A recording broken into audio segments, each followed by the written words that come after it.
Evening and good night, wherever you may be watching this transmission. It is I, Mike Martins. Welcome to Trends in the Housing Market, broadcasting from a very nice area. I think that's Gotham City behind me. I'm not too sure.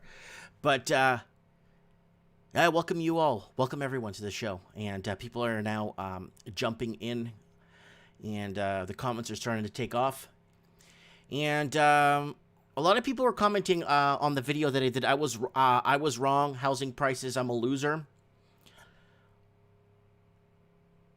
And that was I was really teed off because, I've been wrong with you guys for so long. The price of housing continues to go up in many areas. So I got a ton of articles. We're going to take in callers today. We're going to try and figure out what the heck is going on. Because this is beyond... it's unimaginable. You know what I'm saying? And, with this channel, I think I've helped people in a way where they didn't put themselves into a financial stress. Even though their houses could have gone up, I think they would have put themselves in more of a financial challenge in a sense where they're going to be living out of their means and taking on mortgages they can't afford to take on. I hope I helped out in that way. But housing is skyrocketing right now. And how can you figure this out? We got some pandemic virus going around, record unemployment. We sold out our jobs years ago. We sold out our homes 10 years ago. We sold out our mines a few months ago. We sold out our economy. We sold out our local jobs. We even sold out our education.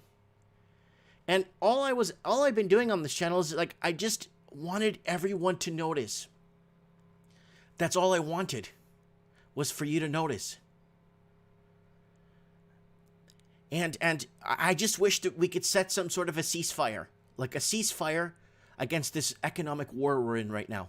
Whether the economic war is affecting you with buying a home, whether this economic war is affecting you because you got laid off from a mine, because the country that bought your mine is not hiring any locals because they're bringing in their own workers. I'm asking for a ceasefire on people losing their jobs. I'm asking for a ceasefire on companies leaving offshore or moving offshore to get better slave wages. I'm just asking for a ceasefire so we could regroup and see our position in this world. Because right now, the middle class is in absolute destruction mode. And we don't know. We got to regroup and find out where we're at, whether it's economics, where we are economic wise, where our debt levels are, where we stand, where our future and our children and grandkids and great-grandkids are going to be. It doesn't take much. You could look at a credit report.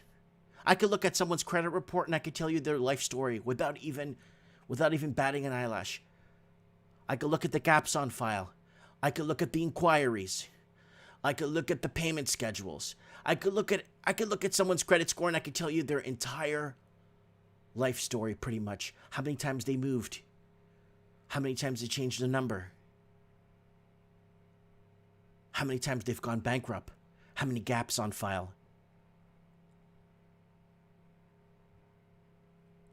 But it's a destruction. It's this massive destruction of the middle class. And I'm just asking for a ceasefire. At least so we could regroup. So we could collectively see exactly where we're at.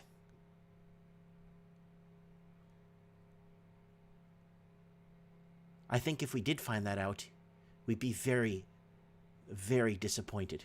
I think we'd be disappointed at ourselves. It's an economic war. It's affected. Housing is a major branch because if you can't get first-time home buyers in the market, what do? You create first-time home buyer loans. Take a loan for a loan. And that's absolute garbage. Start getting paid more at work. Start being competitive with wages so people...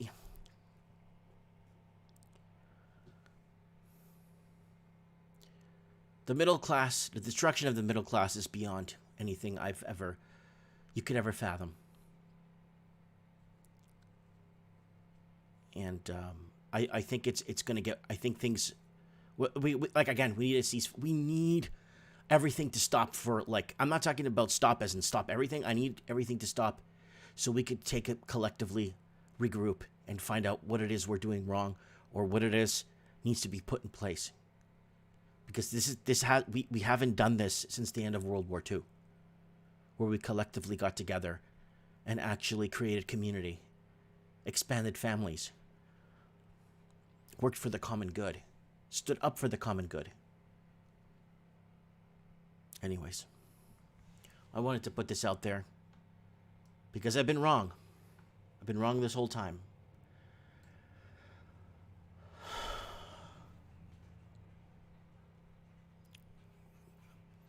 And I don't know what to say, you know?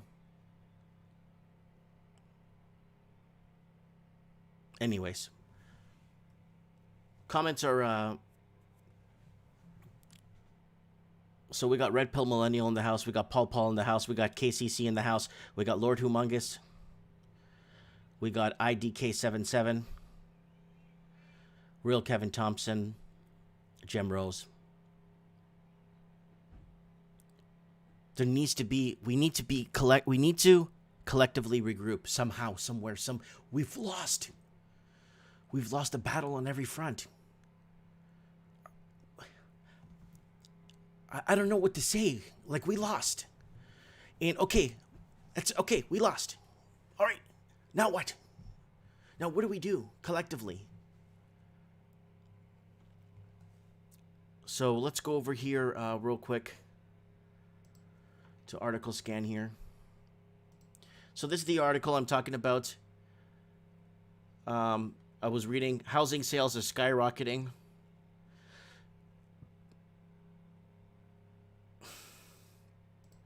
There's a lot of comments on here.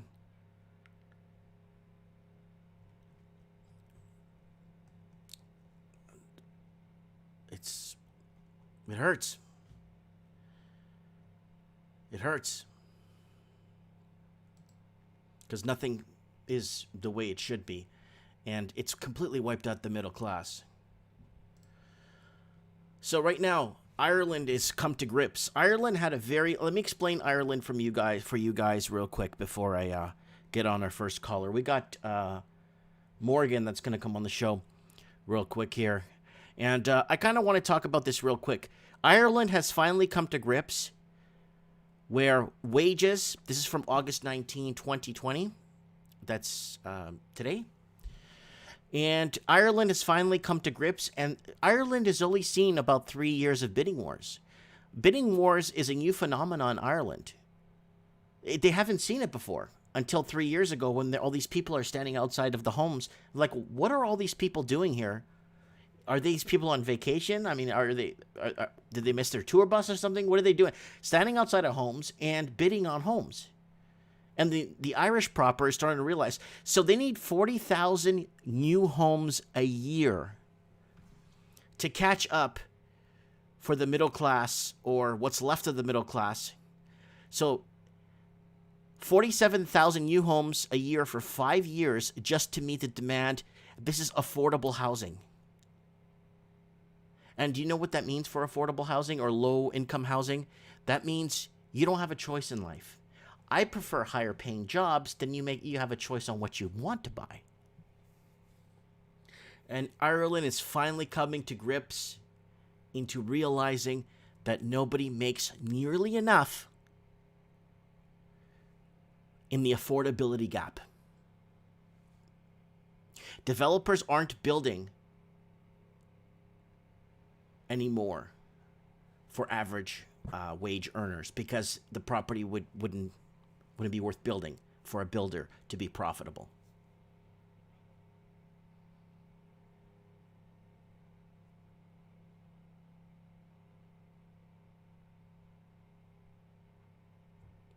So Gem Rose is saying, folks, been waiting for a crash so long, kids have gone from kindergarten to university.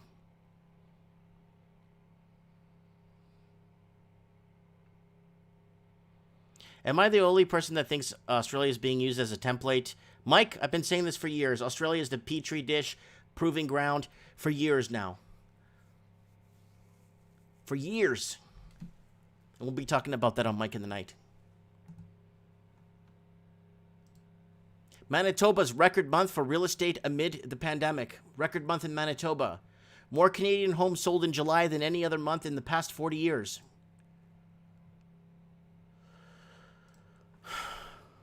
Let me do a quick channel plug, and we'll get our first caller on. Guys, subscribe to the channel. Don't forget to set your reminders to these shows. Mike in the Night this Saturday is called the Political Carnival Sideshow. Please set your reminders for next week's show.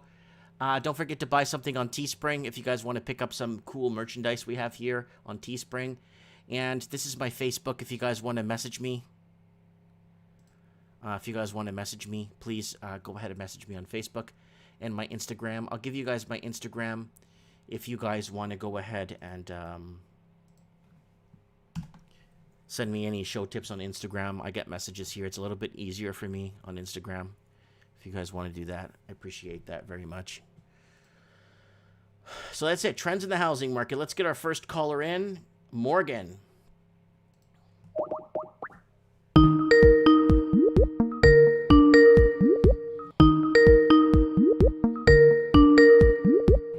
If you guys want to go ahead and hello, send me any show tips on Instagram. I get messages. It's a little bit easier for me on Instagram. Hello. If you want to do that. Well, guys, I'm hearing a replay. Guys, you need to lower your audio on your side so I don't hear the replay.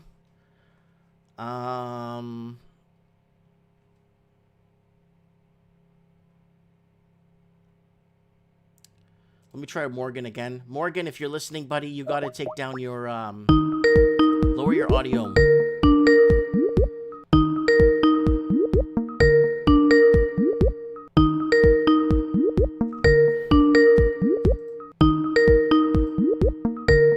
Nobody home for Morgan. All right, no big deal. No biggie deal.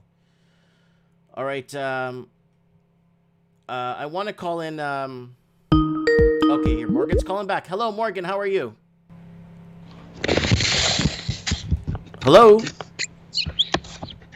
Hello? Hello? Okay, we're not getting Morgan. Morgan is, for some reason, is not, something's wrong with his, Hello, Morgan? Hello? Hello? Mike, can you hear me? Yes, I can hear you. Hello, hi. Mike? Yeah, I can hear you perfectly. How you doing, buddy? Hello, Mike, can you hear me? Yes, I can hear you perfectly. Okay, he's got audio issues there. Okay, he's got audio issues. All right, sorry about that, guys. Slow start to the show. Really slow start to the show. I'm really sorry about that, guys. So, okay. Anyways, let's take this off here. Who do we got here? Who can we call? Hello, Morgan. Can you hear me, please? Hello? Mike, can you hear me? Yes, I can hear you. Hello. Okay, so they're playing back the show. I don't know if that's a crank call. So I'm gonna have to. All right. I think it's just someone crank calling me here on the show. Okay. All right, guys. I just guys, if you can, please, I'm gonna ask you to please, if you're gonna call into the show, be serious about calling into the show, please. It eats up a lot of time from people, and I actually want to call what's his face. What's his name? There's a couple of people actually I want to call here tonight. Yeah, it was a weird call. Sorry about that, guys. I didn't expect that. I'm really sorry. Usually, it's on the ball. People call and it's done. You know what I'm saying? Okay, let's go with Owen. I want to call Owen. Owen, pick up your damn phone. I want to talk to you because I know you're living out east, and there's a lot of nut craziness happening out there.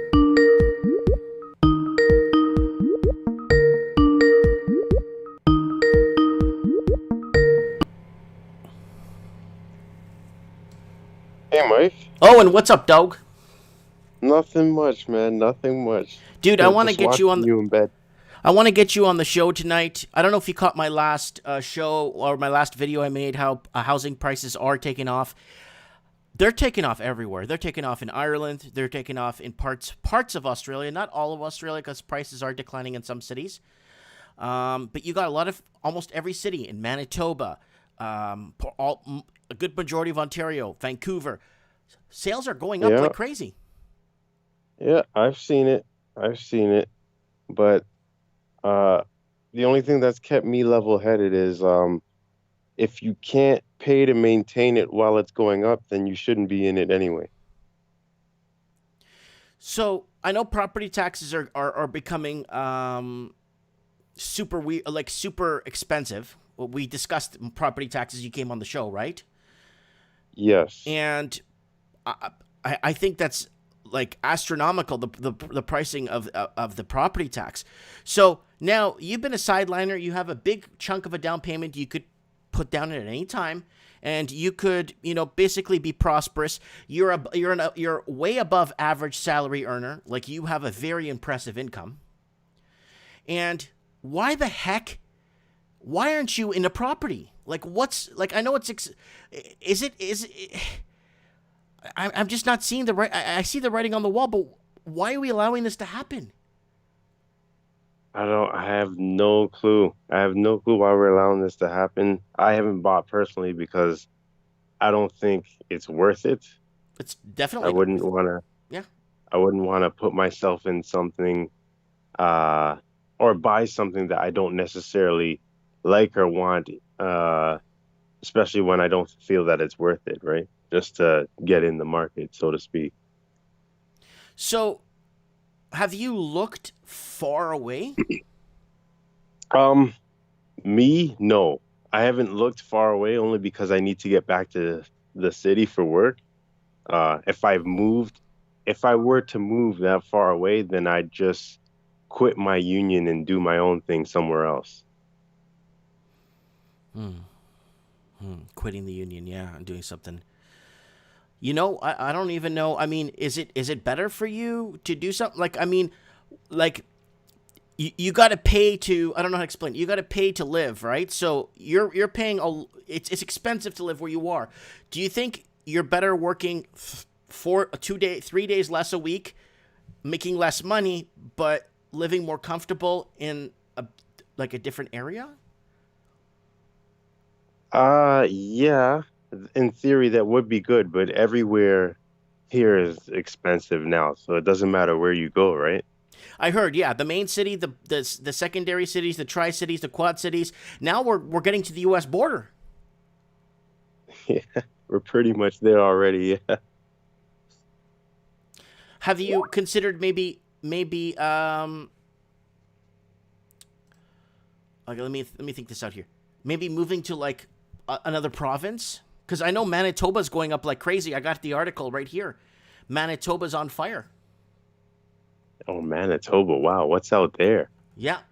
It's where Murder Peg is. Murder Peg. Yeah, I've heard of that before. So Manitoba's a record month for real estate amid the pandemic. So they're having a record month, and we're in the middle of a so-called pandemic. Here's more here. More Canadian homes sold in July than any other month in the past 40 years. Yeah, I seen that article. There's I more. seen it. Home prices are up in Seattle as inventory remains low. Oh, What's it's this? even happening in Seattle too. Oh, yeah, Seattle because of Vancouver foreign buyers tax, right? North Texas home market. What does it say here? Stop. Shrugs off pandemic.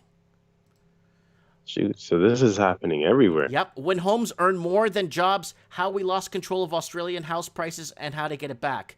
So, like, you're earning more in your house than you would in a job.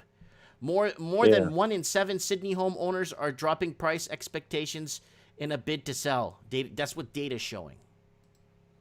So it doesn't matter where you move. You're overpaying wherever you go. Oh, I got some good news. Auckland prices down in New Zealand 0.1%.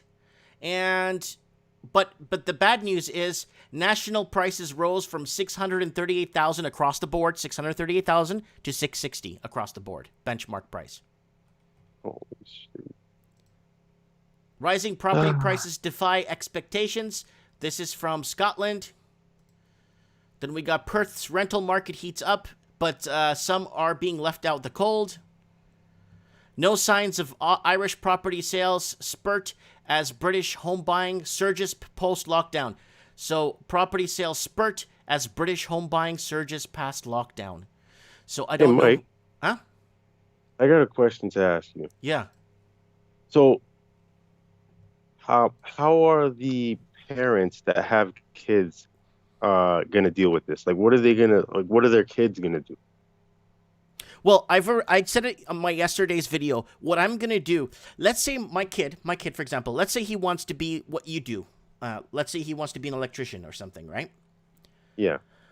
Well, I'm gonna send him to Georgia Technical School for a year, because in Georgia Tech, in Atlanta, outside of Atlanta, Georgia, there's a good technical school for electrician to be an electrician. He could get his course there, graduate, get a certificate, and then hopefully stay. And then get a status after he graduates and finds a job. You know what I'm saying? Yeah. Because I hear then, what you're saying. even if he makes $25,000 a year, he could still survive. Okay. Right. But what if the parent does not have dual citizenship? No. My kid doesn't have. My kid's Portuguese. My kid's Portuguese Canadian, right? So no, but that's your scenario, right? no, my kid's not What if American, Owen. My kid is not American. But if he educates there, graduates, sometimes they're lenient. They're not so lenient, or they're kind of lenient on allowing people to stay after they graduate from there. Oh. They don't have that American thing. But if they go to school, they're allowed to go get a visa to study. And while they have their visa, they can apply for permanent citizenship. Okay, I see. That's the only way. My daughter, if she wants to be a nurse or a caregiver or something, then automatically I'll send her to, there's a good nursing course in Orlando, and I'll pay for everything. It's like a 1.5-year course. She gets her thing, and if she wants to be like a higher level nurse, then that's not a problem. I'll pay for it. But then she has to take residency and stay there. So this way she doesn't come back. If she's here and she's a nurse, I know a nurse. I spoke to a lady who's a nurse, whose daughter was a nurse here in BC, and they called her once or twice a week. Then she got a job in Texas. She went down to Texas. Now she owns like 3 homes. She owns a cottage. She bought her mom here in BC a farm.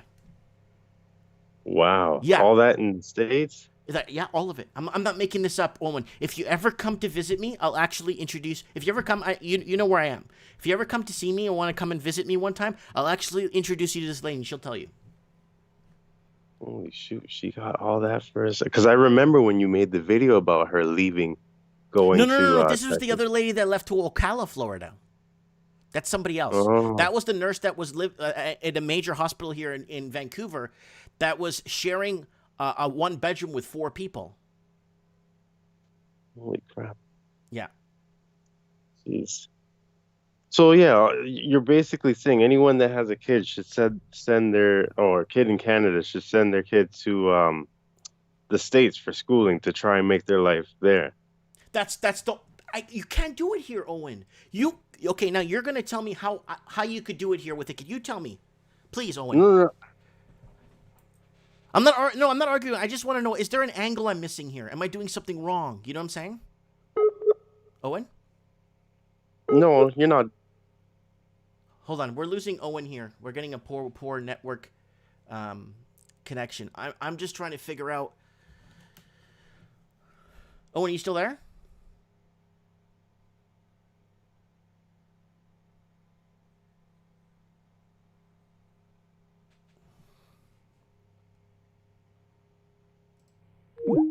Let's get Owen back. Let's see what he could tell us to do. Hey, Owen.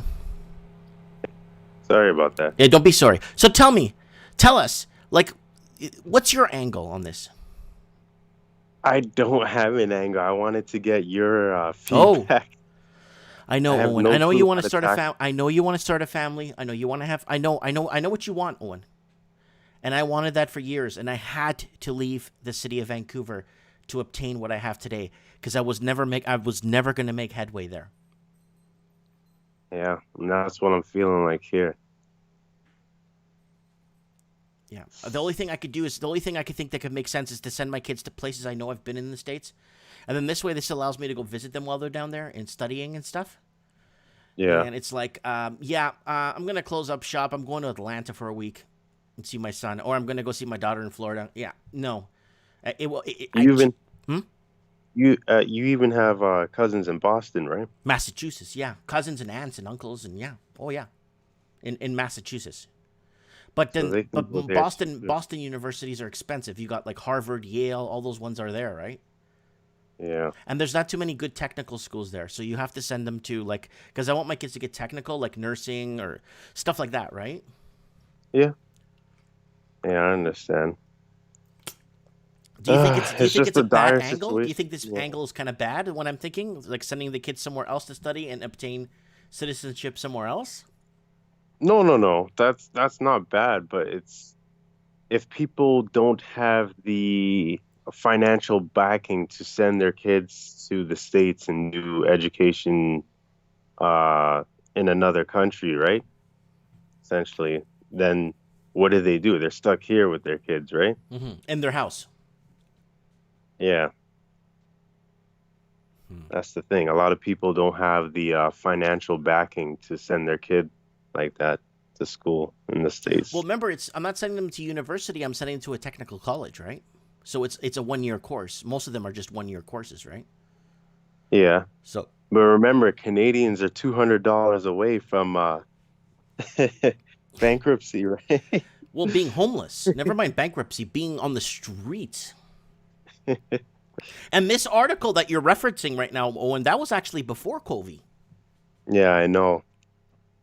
And now that COVID's hit, it's like, oh, I guess everyone has money to buy houses now, right? Yeah, I think that's what's happened. They use the CERB, right? I don't know. Yeah, whatever they can, right? Whatever they get their hands on. Oh boy. So I'm just reading the comments here as we go. So let's go back to the articles here. So it's happening all right across the Commonwealth. We're seeing it. Yep. And it doesn't look like it's going to slow down anytime soon. Look at this. Better Dwelling, _1 article. Canadian household debt has grown 49% faster than the GDP since 2005. So our debts are outpacing our production. Yeah. I don't think they're ever going to let this fall because they kicked this can so far down the road. They got to keep it going now because if they stopped it, then everything else will collapse. Watch this one. You ready? All right. Doesn't matter where. Every Canadian real estate market is seeing a big price growth. Yeah, that's what I was saying earlier. It doesn't matter where you buy. You're overpaying. Everything's expensive. Yeah. But now, Owen, let me ask you this. Oops, I forgot to put on article scan so people could see. Here it is here. There's it doesn't matter where. Every Canadian real estate market is seeing a big price growth. And, okay, now let me ask you a technical question. Do you think this could be the melt-up to the crash? I don't know. I used to think it was a melt-up, but this is the longest melt-up I've seen in my life. It's a melt-up that never ends. It should be a song they sing on the school bus. This is a melt-up that never ends. Yeah, it's I don't know. I don't know if COVID didn't stop it and we were slowing down before. I don't know what the heck will. Mm-hmm. Unemployment's high and people are still buying in droves. So but the main question I think we need to start asking is who's buying this? Who? Yeah, that's what I would like to know too. Anyways. All right, Owen, I'm going to let you go. I appreciate you taking the call. And no problem. We'll talk really soon. Say hi to your family for me, eh? I will. Okay, bye. Say hi to yours, all right? I will. Thank you, Owen. Bye. So I met Owen several times. He's come to visit me when I was living in when I went to go visit my mom in Brampton, Ontario, and he's come. I know his family, and he's a really good guy. Yeah, this is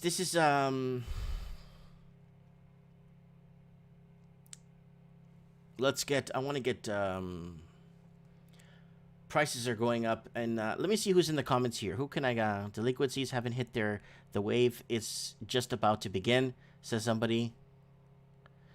Lord Humongous is saying it's Politrix. Yeah.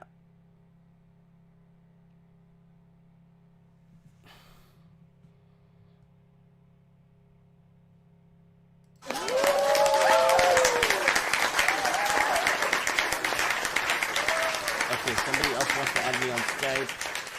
Yeah, there's too many people adding me on Skype. I don't know if these are 100% legit. They're just like, it looks like a lot of fake accounts are trying to add me on Skype here. You know, we had a huge rush of fake accounts rush us on Mike in the Night there.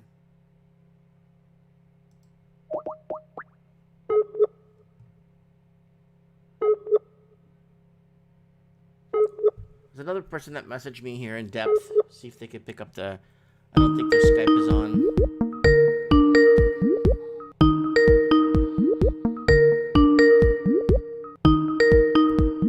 Pick up. Nobody home. Let's see who else we got here. A lot of people online right now. Ah, the Lost Canuck.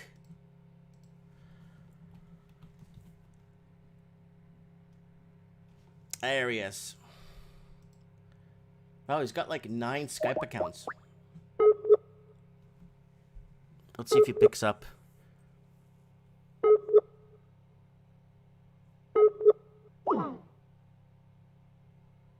Morgan Davis says, Mike, try me another ring. I will exit YouTube and see if it helps. I tested my audio, so hopefully it works. All right, well, let's get Morgan. I like Morgan. Now that I see him in the comments, I actually know who he is. Like, he's always got my back. All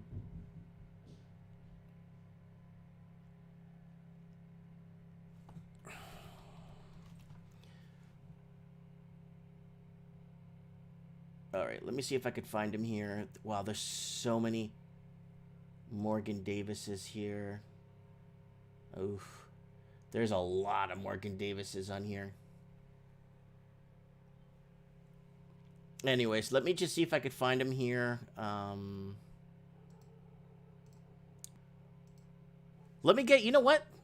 I know who to get on the phone. Let me get the Raven on the phone real quick here while I find Morgan's account. Morgan, maybe make another account or something. Maybe something was wrong with that account. I want to get the Raven. You know why?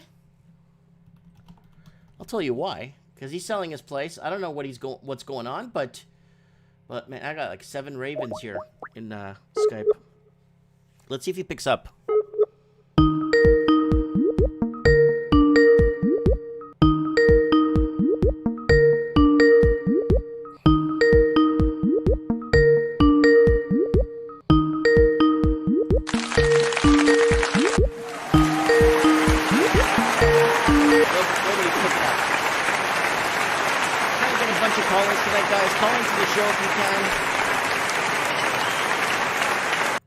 Try and call into the show tonight if you can, guys. I want you guys to do the talking tonight.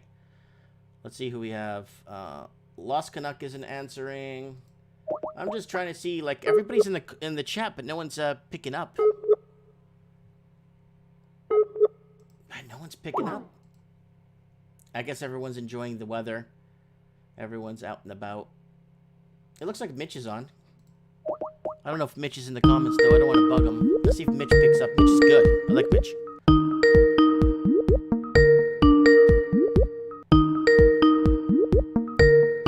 Enjoy as long as you're not in debt. Ride the wave, Charlie. Don't surf. All right. No one's alive. No one's around.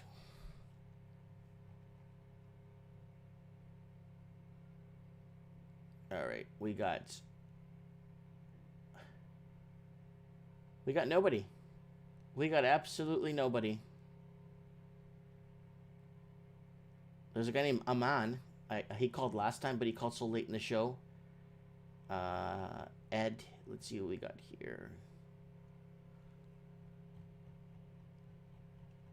Yeah, it's nobody's around. Everybody, I guess it's the time of day. I guess everyone's out still. Steve the plumber, if he's around.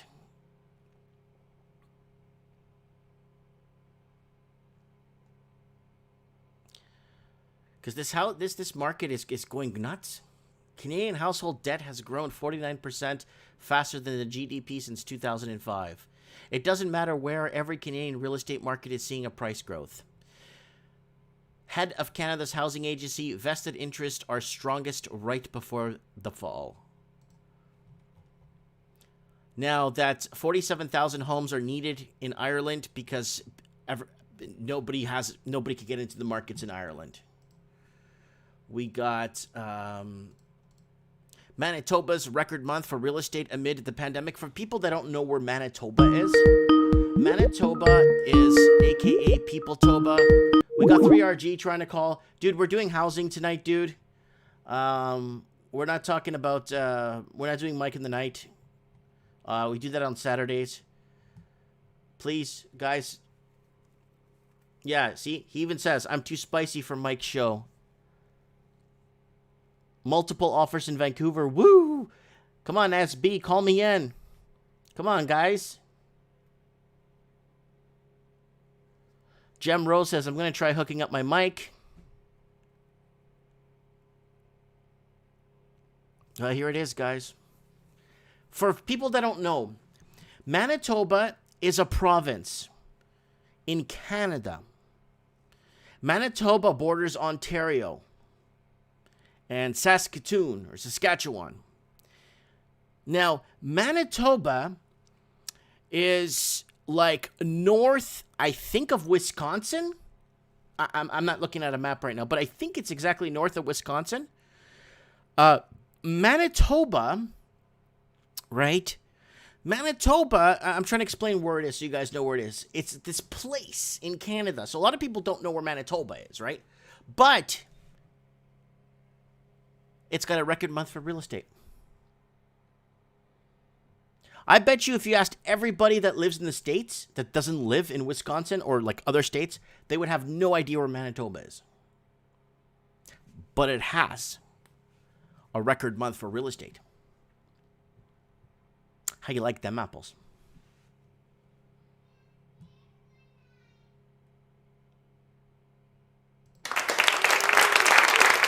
Tent City is housing, says Lord Humongous.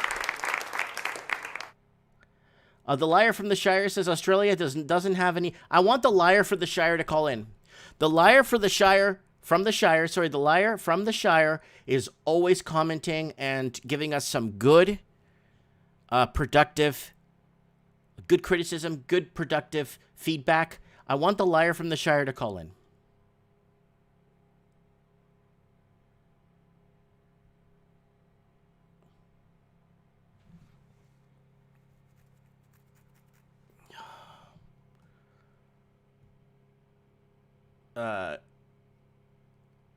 Chris Parks is saying, we are all playing musical instruments just before the crash.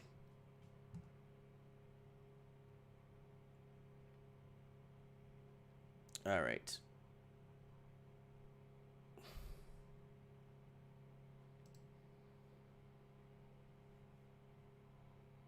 Let's find out from Stephen Thomas what the heck is going on.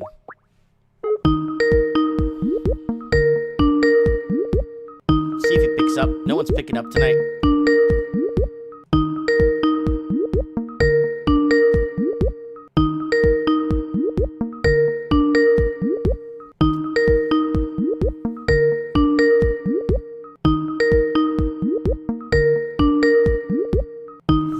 The person whom you're trying to reach. Nobody is reachable tonight. To be honest, the crash might not occur in the way people think. It's all relative.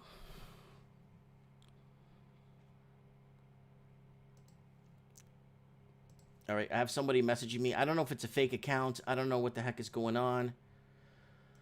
All right, let's see if this is a fake account. Come on, somebody pick up.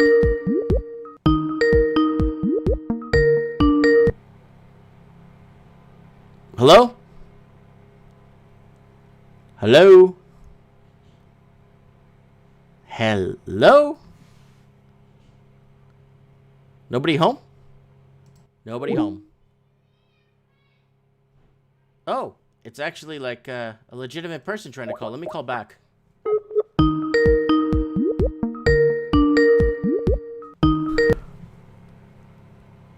Hello? Hello? Man, we're not getting anyone on the show tonight. So one thing leads to another.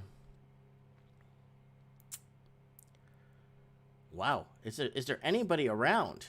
Well, I guess nobody's around tonight.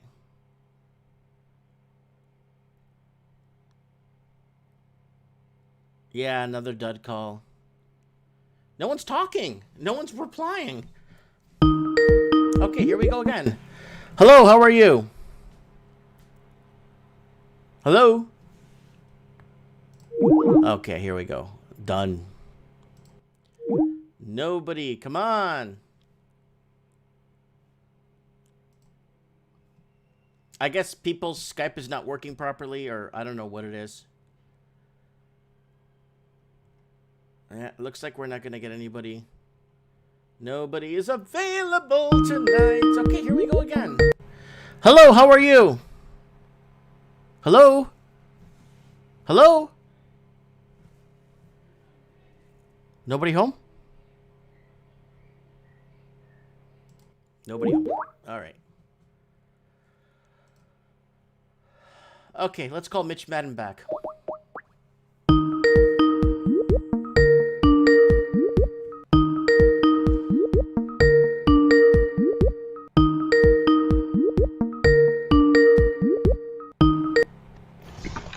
Hey, Mike. Yo, what's up, Mitch?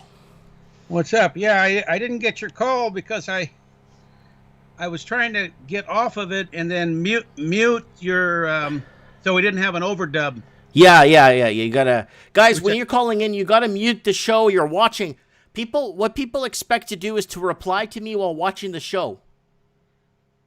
That's not gonna fly. There's like a 12-second delay or something. Right. I have to mute everything and then I can take your call. And that's what I was trying to do when you were calling. That's why I didn't pick up. Okay. Mitch, you're gonna have to help me here, buddy. Why is housing going up across the Commonwealth like on fire? Even places like, wait for it, it's a place. It's called Manitoba. It's a province in Canada.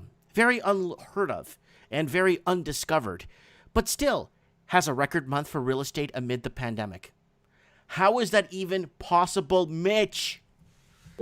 Well, it isn't what a logical person would have anticipated. We've been expecting a big correction or crash for the last few years, at least the last 2 years. But with all of the central banks flooding the system with money, the money has actually gone into assets, into the stock indices around the world, right, especially in the U.S., and into real estate. And the interest rates are so low, and apparently, even though we hear that underwriting is becoming more strict, in other words, they're requiring a larger down payment and a better credit scores and proof that you can actually pay your mortgage. Still, apparently, there are still people that can afford or at least qualify for whatever lending standards are out there right now.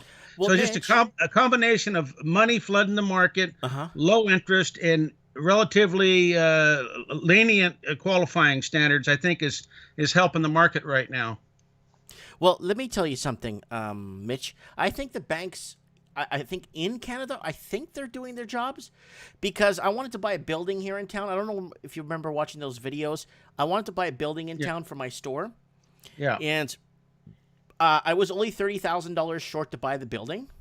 I had the rest of the money, and 2 banks declined me. I have great credit, but because I'm business for self in Canada, I don't know if it's like that in the States, but in Canada, if you're business for self, you're 100% considered garbage when it comes to the banks.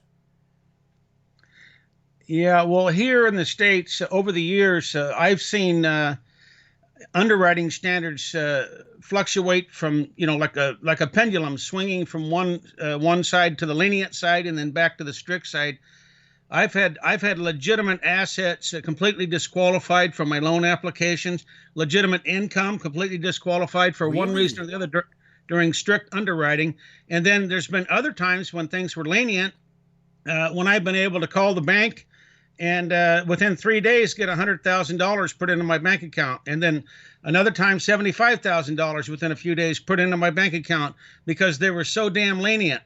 And other times I couldn't get a $30,000 loan, even though I had a real long asset sheet, because of the underwriting standards. So things in the system are always changing. Now, I don't know about the Canada, but here in the States, they're always changing.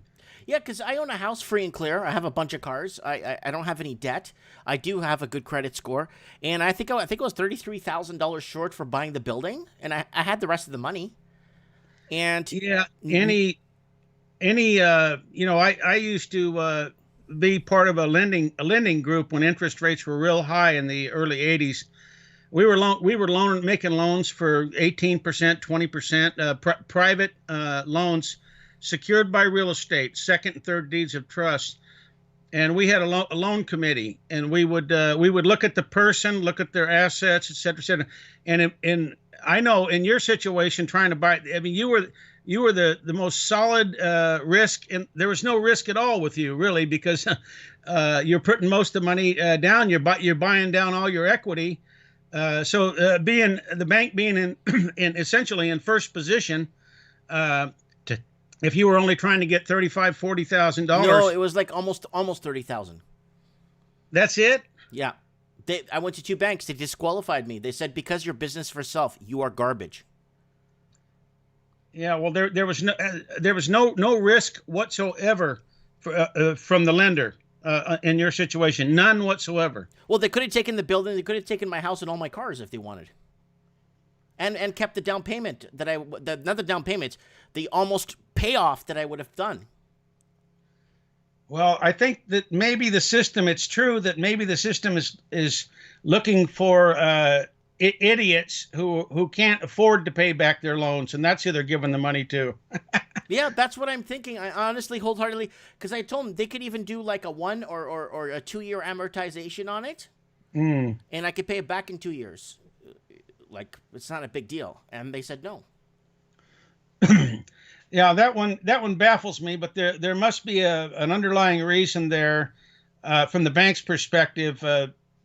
Perhaps their lending protocol, they want to get people in debt. They have to find more fools to go further in debt to keep the system going. That the system is just based on debt, and if they can't keep finding, that's what's going on right now. They're having a hard time getting people to go further into debt, and that's the only way they can keep the system going. They have to create more debt, and people have to go further in debt.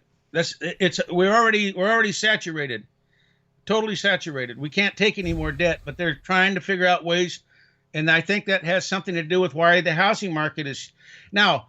In some of the housing markets right now, where people are moving out of the cities to lower end, less densely populated areas. Lower priced, less densely populated. Now, those prices will experience a price increase because of supply and demand factors. But overall, I think that any so-called hot real estate market is based basically on easy money and people that have been in the real estate market, maybe had a few homes, a few condos, or whatever, and have run up their nest egg to a very big pile, and they could actually go in and buy another place. And maybe they feel confident in doing so right now because they're loaded with cash.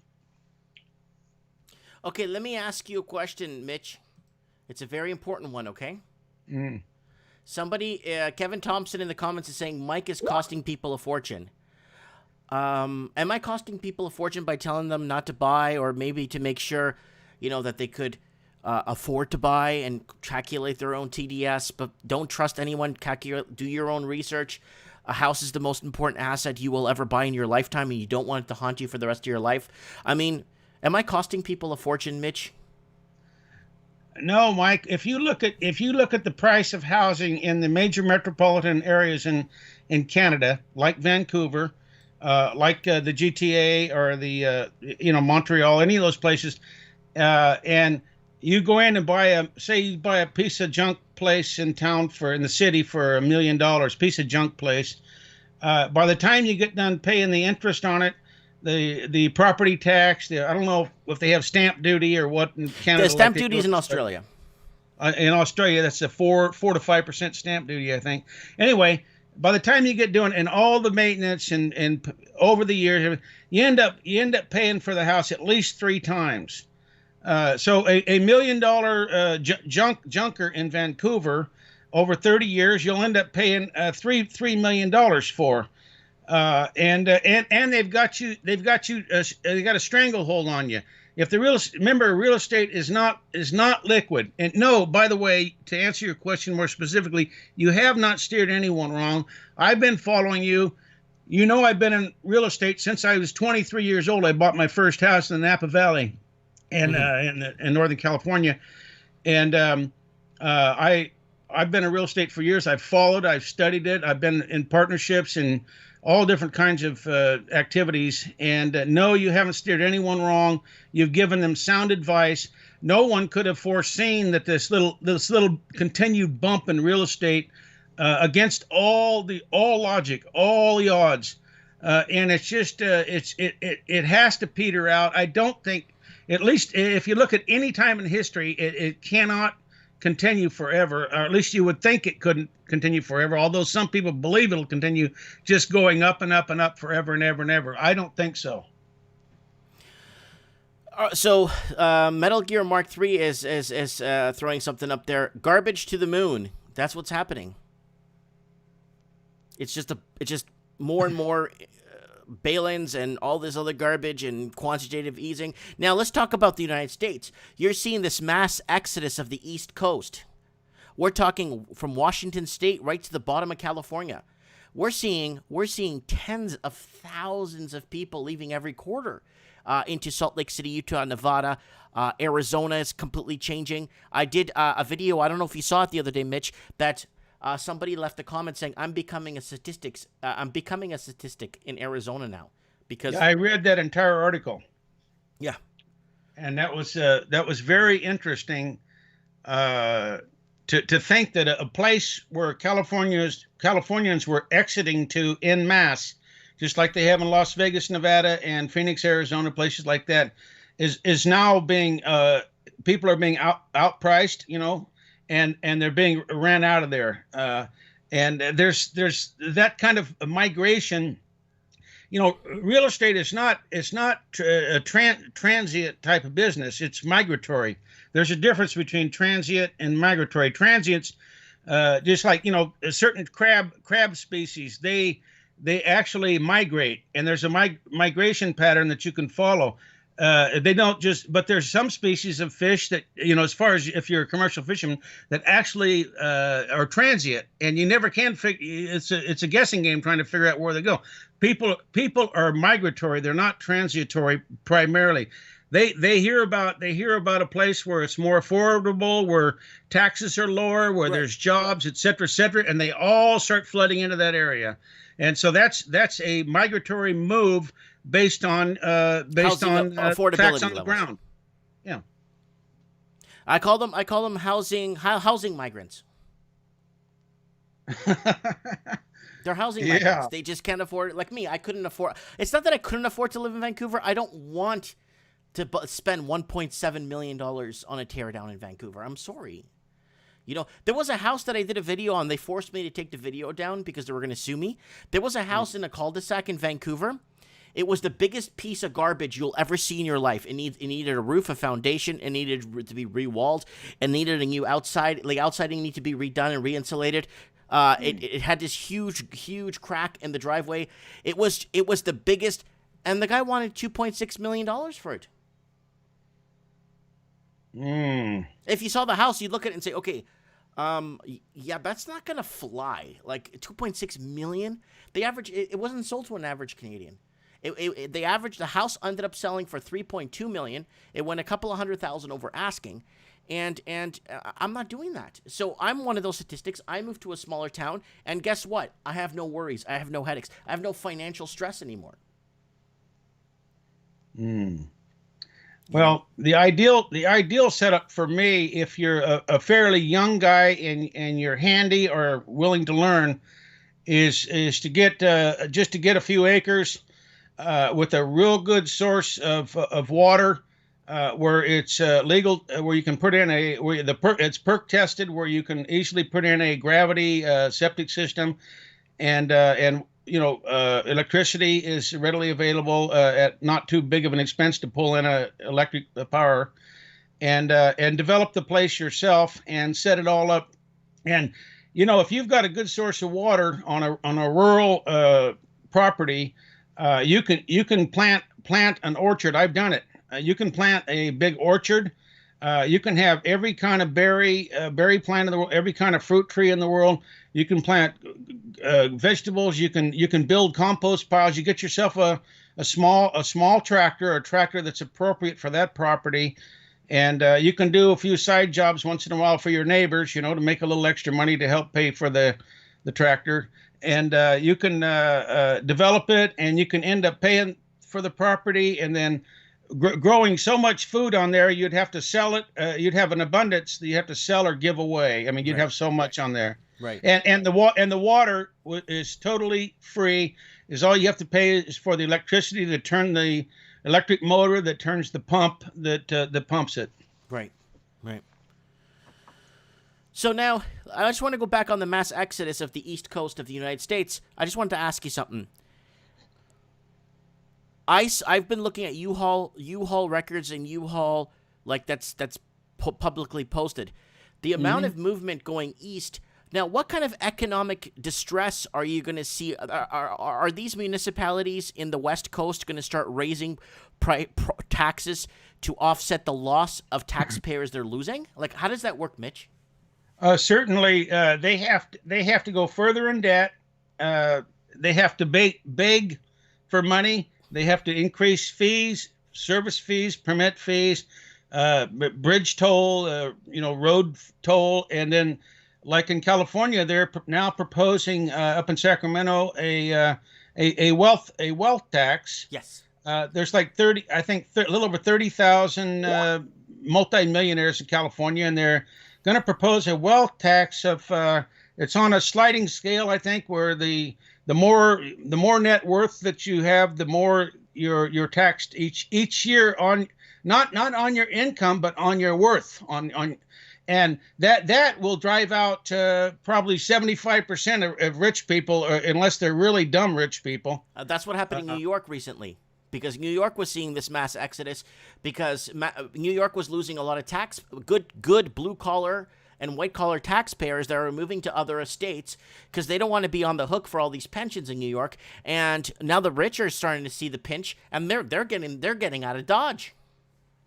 Yeah, well, California, primarily because of Silicon Valley, has a disproportionate amount of wealthy people in America, and the government there in Sacramento will be going more and more after everyone, actually, at all levels of society, but especially the wealthy and the working people, the middle class and the upper middle class, and even to some degree the lower middle class without children.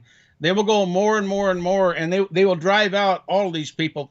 People will be taking, by the tens of thousands, will be taking early retirement, and maybe somebody just started to become a police officer. Maybe they've only got a few years and they don't have enough vested where they have to hang on to get their pension. They may just throw in the towel and say, "The hell with this! I'm not going to be a cop anymore. I'm getting the hell out of this business, and I'm getting out of this state." They're going to be leaving all these places that are unfriendly to them and that are hurting them and their family and their aspirations. So I see California as going straight down the tubes, just straight down the tubes. Yeah, I could see that too. They've had a relatively stable birth rate in California, and then they've had a lot of immigration from overseas, where they call it, chain migration, where people have immigrated, and then they've when they became eligible, when their status was adjusted, or they got their citizenship, they have a petition family members overseas. And then there's also the illegal immigrants that have come in, and then there's also domestic immigration from other states that have come into California. But as far as domestic, that more Californians have left the state than have come into the state. As far as domestic, by far. Yeah, and that is going to escalate. That's definitely going to escalate. And my prediction is coming true now. California is not going to be the Golden State anymore. It's going to be the barbecue state. The whole state's on fire right now, and it's going to get worse. Yeah. There's going to be a lot of arson there. Well, lots of rolling blackouts, and it's just not working out for people living in California. And middle class and white collar is gone. Blue collar was the first to leave because they just didn't make the wages that they should have. Then the white collar service workers in an air conditioner office left to Arizona and Tucson. Oh, I'm moving to Texas. You know what I'm saying? Yeah, if you make about to live in San Francisco proper, you've got to be well up in six figures just to get by. And I was at the San Francisco airport a couple of years ago, and there was a Filipina had a little stand there at the San Francisco airport, and she was selling Wrigley's spearmint gum, juicy fruit, and some lifesavers and this and that. Mm-hmm. And I spoke a little Tagalog to her, so we started talking, and she was making I think $17 or $18 US an hour, working selling these little candy and gum inside the airport, and she was making just a little bit over minimum wage, she said, and that was a couple of years ago. Mm-hmm. So they're making so much money in San Francisco. $20 an hour US, whatever that would be in Canadian, maybe $30 an hour, mm-hmm. Is not enough. You need to have at least a couple of roommates that are earning the same amount of money just to rent a shitty apartment in a dangerous part of town. I like how you said that. No, but you see, that's what's happening. There was like a nurse I was talking to who moved to Florida. She was living in Vancouver, okay? And then she was sharing a 1-bedroom apartment with like 3 other people. Mm-hmm. And she's a registered nurse for like 10 years. So it doesn't make any sense. Yeah, well, here in the States, there's nurses make different money different places, but I know 2 nurses that work for Kaiser Permanente down in the San Francisco Bay Area, mm-hmm.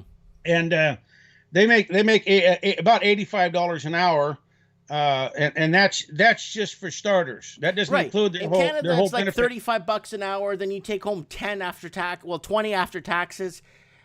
You probably clear $50,000 a year if you're lucky, and the average person just can't get in. You know what I'm saying?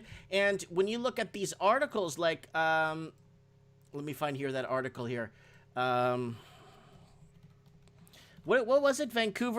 City of Vancouver now declares, what was it? Affordable rent. I think it was at $3,700. Here it is. So look at the article, guys. This is what I'm talking about, but no one's waking up to this. I don't even know. So let me go here to article scan. Here it is, guys. City of Vancouver now defines $3,702 rent as affordable housing. So that's about $3,000 US. Yeah, and not only that, Mike, but the taxes are so high in Canada that, I think I told you that when my daughter was born in 1990, I was going to take her up into Canada and then drop down into North Dakota where her grandpa, to show her grandpa, the new granddaughter. Mm-hmm. He was a North Dakota wheat farmer. And then my friends had just gone to Canada, and they told me how much gasoline was in Canada, how much beer was, how much cigarettes were because of all the high taxes. And I said, hell, I'm never going to Canada. That's what I told them. I'll never go into Canada. So I went up into Washington and crossed straight across to North Dakota through Idaho and Montana. Yeah. And never went into Canada because of the high taxes. And that was, 30 years ago. Mm-hmm. Oh, well, it hasn't gotten any better. But I think Australia leads the way. A pack of cigarettes right now in Australia is $45. You're kidding. I'm not making it up. That's like the low-end cigarettes, too. Oh shit! I would leave Australia just based on that one issue. Yeah, $45 for a pack. I think it's called Boots, like really cheap cigarettes. I'm talking about like roll, by like back in a back tent in a carnival cigarettes. Not even the good stuff. God, a smoker in Australia could just move over to the Philippines and live off of his savings from cigarettes. Just from cigarettes, if you were a pretty heavy smoker. Yeah. Let me just see here. Oh yeah, you could live. Cigarettes. January. So they cigarettes went up to $50 a pack. For Marlboro, for the good ones. For Marlboro, 12% hike. It's an eye-watering $48.50 a pack. Yeah, let's just say you're a moderate smoker in Australia, and you're smoking a pack and a half a day. You're a moderate smoker. That's pretty heavy, but not too heavy. That's $75 a day. If you smoked a pack and a half in the Philippines, you would save at least $70 a day, and you can live like a king in the Philippines for $70 a day Australian. So a guy could actually leave Australia who smoked a pack and a half a day, leave Australia, move to the Philippines, and if he had no other source of income except for cigarette money, he could actually live like a king in the Philippines for the savings on cigarettes alone, if you can believe that. Yeah. I just thought I'd let you know that, Mitch, because it's beyond it's uncomprehendable. It's like $1 a cigarette or $2 a cigarette. It works out to. It's not $1 a cigarette. I'm sorry. Yeah, it does. I know it's more because $50 a pack, 24 in a pack. That's like $2 a cigarette. About 2.5 Australian. My God! If you dropped a cigarette that wasn't fully smoked, you'd be crawling around trying to pick it up, Anyways, all right, Mitch. I'm gonna let you go. I appreciate all the feedback, everything. It's been a good 30 minutes. All right, I don't know how this thing's gonna end, Mike, but we got to hang in there and just kind of play defense. Yeah, we're gonna have to do that. Deflect, and find a way to kind of regroup. And back in the day when you get hit this hard with so many things, you had time to regroup and kind of talk talk in groups and find out what to do next to make things better. Now it just keeps going forward. Yeah. This real estate thing is in this phony government overreaction is this police state that we have, the medical police state or whatever. It's oh God, it's so troubling. I try not to focus on it too much. I just try to defend myself and get ready as I possibly can. I think that's what everybody should do. Get ready because something big is going to happen. All right, Mitch. Let me know if you want to come on Mike in the Night. Mike in the Night, people of the night. Let me know if you want to come on Saturday's show. We're gonna get. I don't want to get too intense, but I want to get. We're gonna get some topics hammered out, and maybe you could help us out. Okay. Well, I'll go back into the comments, Mike. And good night, and hello, and good night to everyone else. Okay. God bless you, Mitch. God bless you too. Bye. That is Mitch Madden out of.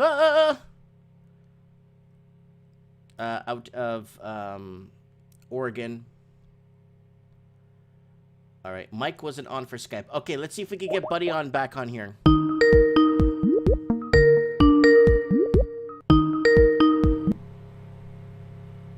Hello? Hello? There's no answer. Yeah, you gotta turn your mic on. You gotta, guys, make sure your Skype is all. I don't know who this is. Hello, how are you?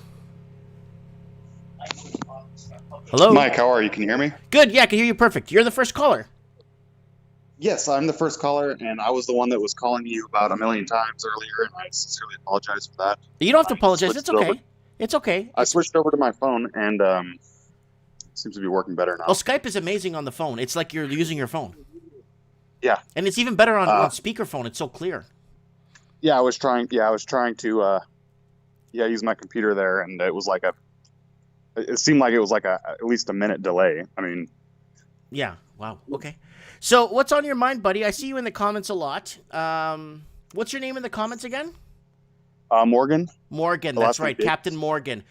And That's right. I saw you back me up today on a comment where I was talking about the, I appreciate that. I put up that thing about the whole Australia, talking about mandatory vaxes and stuff. And then you came in and said that I was just paraphrasing, Yes. Yeah, I appreciate that. I watched the whole video there, and you definitely said that you hope it wasn't real, and it turned out that the Prime Minister actually did say that. And well, that's how it starts, right? They start by just introducing it and see a reaction, and then revisiting it, and then re-paraphrasing it, and then re-indoctrinating you words to kind of bring out the agenda again later on the road. That's how it starts. oh yeah, definitely. I mean, it happens. What's that Overton window shift? It happens here in the U.S. Just keeps going. It's like the whole left-right dichotomy right now. It's like we're at the point now where you've got the left, which is like borderline socialist in the U.S., and then the right is the Liberal Party, or the Republicans Conservative, anyway. the conservative side. Okay, so what's going on in your neck of the woods? What's happening with housing? I mean, have I been misdirecting people? Have I costed people a fortune? Like, what's happening? No, I had I mentioned about the Arizona thing, and it's getting to the point here in Arizona where it's like because I'm 24, and I just got married this year. Congratulations. And thank you, I appreciate it. And of course, my wife and I, we kind of been on like the prepper mentality a little bit of trying to get like a an exodus plan and stuff. And then of course all this COVID stuff started happening, and I wouldn't mind telling you the story of how we got our little townhouse here. Yeah, go ahead. We're not far from like downtown Phoenix. Okay. And we got a townhouse, so pretty much like inner city. It's kind of suburban area, and we're paying $1,400 a month for this place, and we're renting right now. But when we were looking for a place, the only options we had available to us were 1 bedroom, 2 bedroom apartments, whereas before, like 10 years ago, you could have found one of those out here for dirt cheap, and so we're out looking for this place, and the real estate agent's taking us to 3 different places that or several different places actually were around the valley, that were available, which there weren't very many places available. Anyway, we walk into this house, this townhouse here, and the real estate agent's like, you guys are not going to be able to get this house. Like, you guys aren't going to be able to. I'm showing it to you. I'm wasting my time, essentially. You guys aren't going to be able to get this place. You guys are probably going to be stuck in an apartment again. And, that's what we're trying to get out of, because we've got dogs, and we were trying to get them a yard, that they could be in. Yeah. And so what wound up happening was somebody had put a hold on this house from California. Oh. And yeah, somebody had put a hold on this because they had, paid whatever fees or whatever to, have this. They had all the paperwork signed, ready to move in. And these houses in Arizona are like, it's like what your last caller was saying, is like they're lined up out the door, but they're just lined up, trying to get in here, trying to get a place. Some people are like in California waiting to be able to come over here. Anyway, these people had got this place, all signed and everything, but something had come up last minute. They couldn't get in. And the real estate agent was like, well, since you guys had already toured the house, and you guys were, you toured the house, even though it was, the paperwork was getting filed and everything with these other people, So essentially that's what we said by accident. So instead of listing this house, we're going to just give you guys first dibs on it. And so we lucked out and we got this nice townhouse in the inner city for $1,400 a month, which is, still pretty expensive. Compared to what it would have been just a few years ago. How much was the house? Was it expensive? Well, we're actually just renting. We're gonna go buy some property, and well, hopefully soon. Did you watch my Mike in the Trends in the Housing Market last week, where we're looking at land for like 12 grand, 40 acres? Oh no, where did you see that land at? Oh, if you go back to Trends in the Housing Market last Wednesday, where we're looking at land, and we're looking at 50 acres for 12 grand, 10 acres for $2,800, like across the U.S. No way. Yeah, because it's all over I did America. a road. But I would recommend to stay in the South, because then you could actually grow stuff all year. Right. Yeah, that was what we're looking at too, because like your last caller was saying, is the growing or whatever. I've got seeds purchased and ready to go for planting season, which happens in December. Yeah, because if you go like to southern, like Mississippi, Georgia, South Carolina, Florida, you can pick up maybe 5 acres for like 10 grand. And there's lots of them for that much. And you could, with good water area, with a good source of water in the area, that's it. You could plant tobacco, avocados, kiwis. You could plant everything all year. You have to look into that. The South is one. My wife and I went to South Texas for vacation last year, and it was beautiful down there. But the thing is, same with Texas here, is like we're looking at getting out of Arizona because it's transformed. There's so many Californians. There's so many Californians in it. So Californians are moving in, and they're bringing that liberal ideology. I'm the best, and I destroyed my state, so I'm coming here to suck this one dry and ruin it. Yeah, Mike, it's wild because I don't know if you have the Nextdoor app up there where you're at. I think it may be for more urban areas, but they've got these apps. It's Nextdoor app. Nextdoor. And yeah, it's called Nextdoor, and it's where your neighbors go on there and they talk about which cat's missing in the neighborhood and so on. And but you get all these people like, oh yeah, we just moved here from California.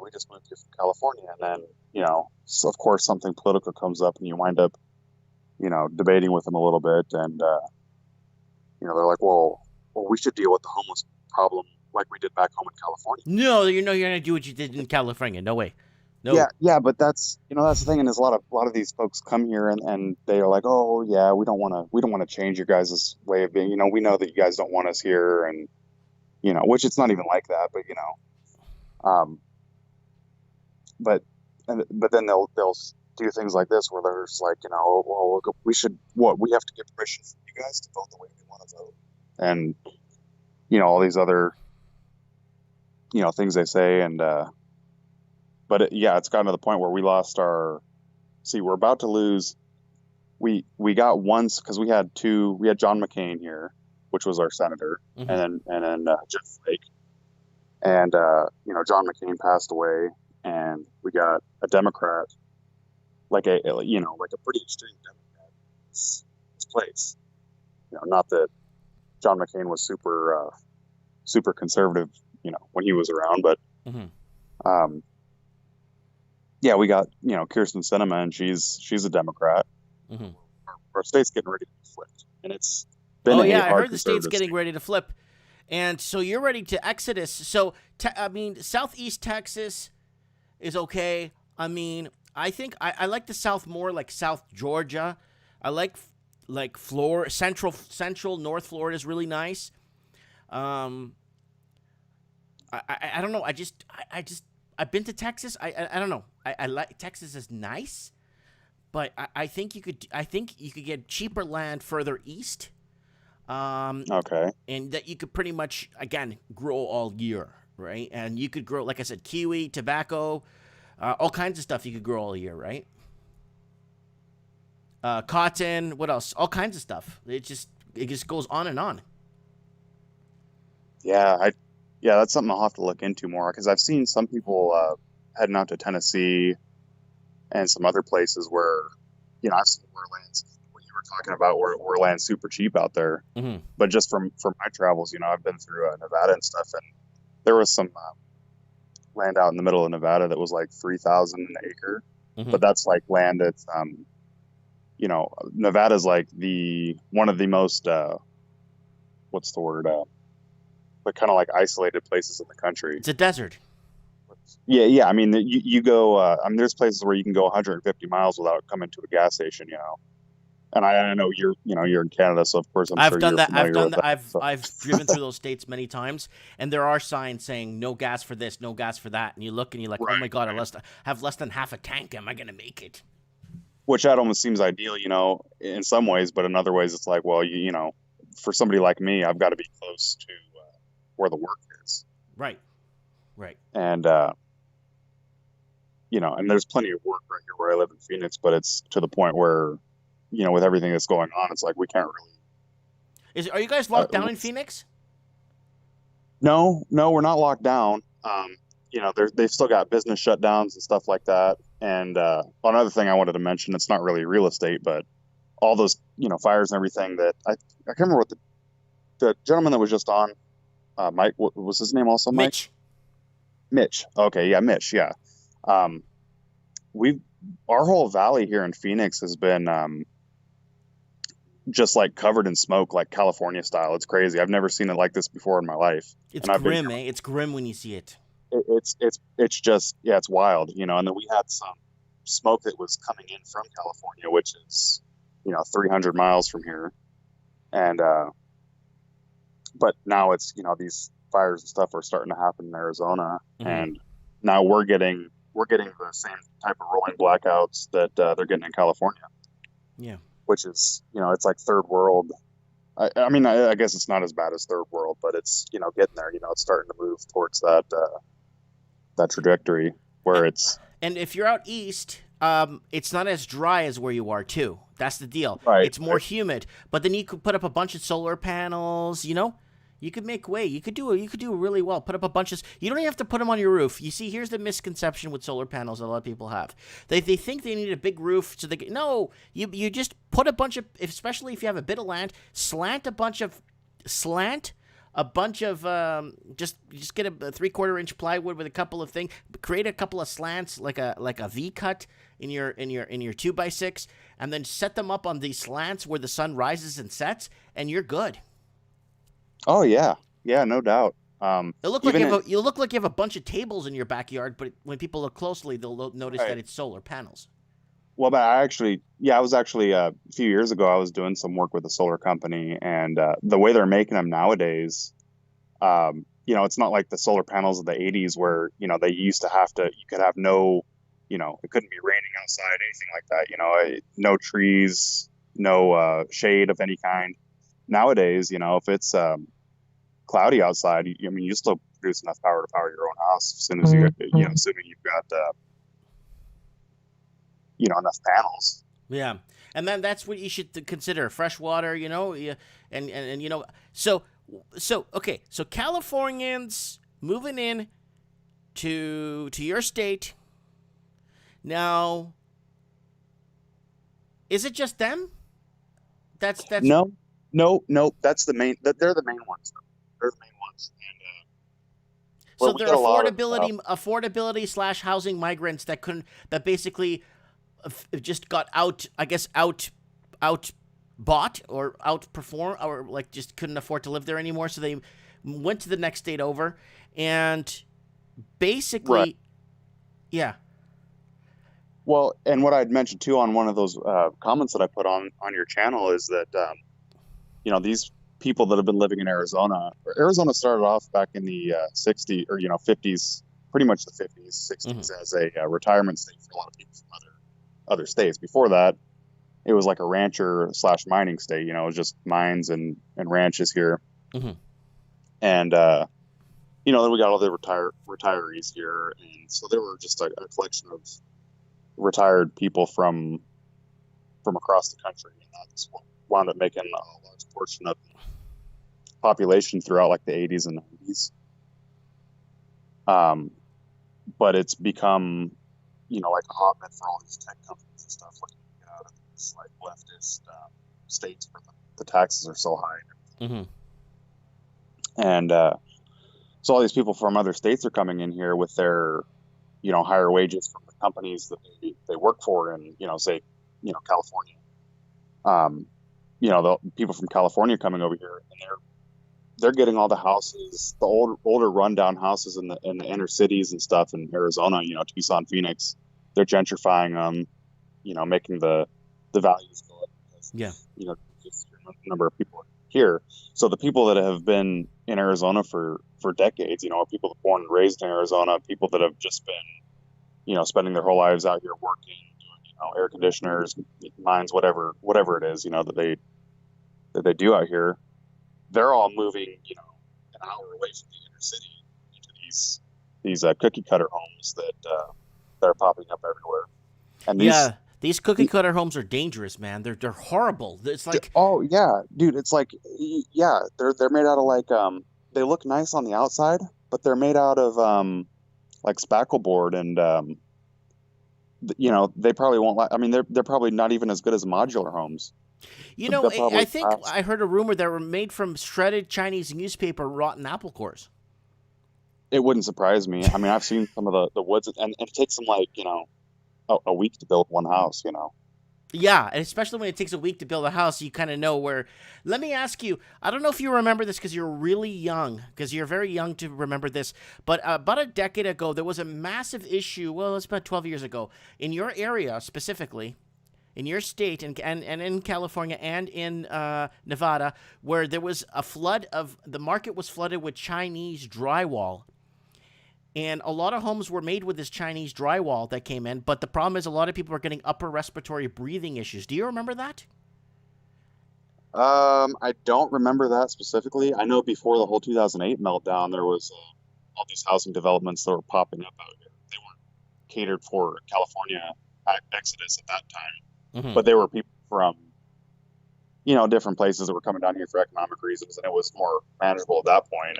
And that could be what you're talking about. They were building a lot of houses then, but of course the markets crashed back in 2008, and then they completely stopped building out here for quite some time. Yeah, it wasn't profitable, so they stopped building for some until the market until there was a small shortage and there wasn't an oversupply on the market, and then they could go ahead once the oversupply dries up and it starts getting to better levels, then you might start seeing some development, but. Development came in 2011? You started seeing it pick up again, 2012? Yeah, Mike, let me tell you, the development in Arizona is absolute. It's insane. You wouldn't believe it, dude. It's like Tempe, where Arizona State University is. There used to be about like five little skyscrapers down there. It was a college town. It was like that for a long time. Mm-hmm. There's at least 20 skyscrapers that are coming up over there right now, and they're all modern, nice new buildings, and they're housing all these people from the H-1B people from it's college town down there, so they've got all these people from all over the country that are all over the world, mm-hmm. That are coming here on student visas. Mm-hmm. And downtown Phoenix is the same way. It's like they're destroying the old historical neighborhoods to build these modern sky rises over there. I was actually working on a charity project down there because this older gentleman, he'd gotten married in this house that was built like late 1800s over here in Phoenix, and he got married there, so it had sentimental value to him. So he had fought the city and petitioned the city to make it a historical register of places. And it's the only house they've got standing down there. From all the historical houses and everything, completely, just whole neighborhoods have been leveled so that they can build these sky rises out here. Yeah. That's scary. They're going up. And the families aren't sprawling out like it should be up in the suburbs. They sprawl out in the suburbs, and families have their could stretch their legs and kind of get out, and you know what I'm saying, right? Yeah, that's what I was mentioning. Is like, our whole inner cities and stuff. It's like all these folks from other states and other places and other countries, and all the Arizonans are, moving out into the country of Arizona. The cities. Well, same thing with Vancouver. There was a mass migration in the city of Vancouver here. You go to Vancouver right now, it's very hard to find anyone that speaks English anymore. Like, my friend went there the other day. He said, like, everyone was speaking Mandarin. It's wild. I went up to. I got some family that lives up in Seattle, and I went up there and worked at the Microsoft campus, doing some trade work up there. Not anything computer related, but it was like working on their facilities and stuff. Mm-hmm. Cutting down like diseased trees on their property and stuff. And I remember just walking around. They have that Redmond there. They have that whole Microsoft city, where it's just hundreds of buildings of just Microsoft employees and stuff. You couldn't find anybody there that spoke English. Really? After Vancouver passed that foreign buyers tax, all the foreign buyers that were buying from China in Vancouver skipped Vancouver and went straight to Seattle. And they took it right over in 2 years. Yeah, I know. I've heard a lot of things. I mean, just from your channel and stuff about how expensive it is in Vancouver, and I know Seattle. I've plenty of personal experience with Seattle as well, and that's just. It's just insane there. My dad actually lives up in. He lived in Seattle for a long time. Worked at Boeing there, in the city of Seattle, and he's been pushed so far out of town, and he's actually like a higher level manager at Boeing. Oh, you don't make enough. You don't make enough as a higher level manager at Boeing. You don't. Right. And he has to drive an hour and a half every day just to get into the city. He's up actually by the Canadian border. Yep. He's got to drive an hour and a half every day. Yeah, that's no. He's got to be the owner of Boeing to be able to live in Seattle. Right. Yeah, and it makes me wonder. It's like, how are a lot of these people are coming from like, the H-1B workers and stuff that pretty much have to see the Seattle cities. Is like, where are they getting all the money to be able to do this? It's just like, I don't know. It's a mystery. Because it's like, it's like, and India's another one too. And of course, it's nothing against, any of these people, right? But it's like, the average Indian person makes far less money than an American, Mm-hmm. And it's like, but they're able to come over here and afford these Levittown style houses. And hey, that's kind of weird. You brought that up. I never thought of that. Somebody in a country that's a poorer country or whatever, makes less wages, comes into another country that's like triple the cost or quadruple the cost of the living against their wages, and they still manage to make it. That's weird. Right. But it's bizarre too, because the whole reason why why these companies hire these H-1B visa workers is because they cost less. Mm-hmm. It costs more to hire an American, whereas if they can incentivize people to come from other countries, it's like that, that's why they do it. It's like either we can outsource our jobs to China or India or whatever country, and or we can just bring all the Chinese. Let me say something. Let me add something. I tried to live in the United States, in the state of Florida. I had a huge company sponsor me to work there, and I had to apply to make sure. I had to apply, and they had to actually run ads in multiple different media sources to make sure I wasn't stealing an American's job. We had to run ads for 3 months to make sure I wasn't stealing someone else's job. We did all this stuff. We did a criminal check background. Everything was good. And I did everything by the book. I crossed my T's and dotted my I's. And then when I went for the interview, they said, "We're not looking for your kind right now." Wow. Yeah, that's incredible. And I made sure that we weren't stealing. And no, not me. My lawyer that did all my paperwork made sure that I wasn't stealing an American's job.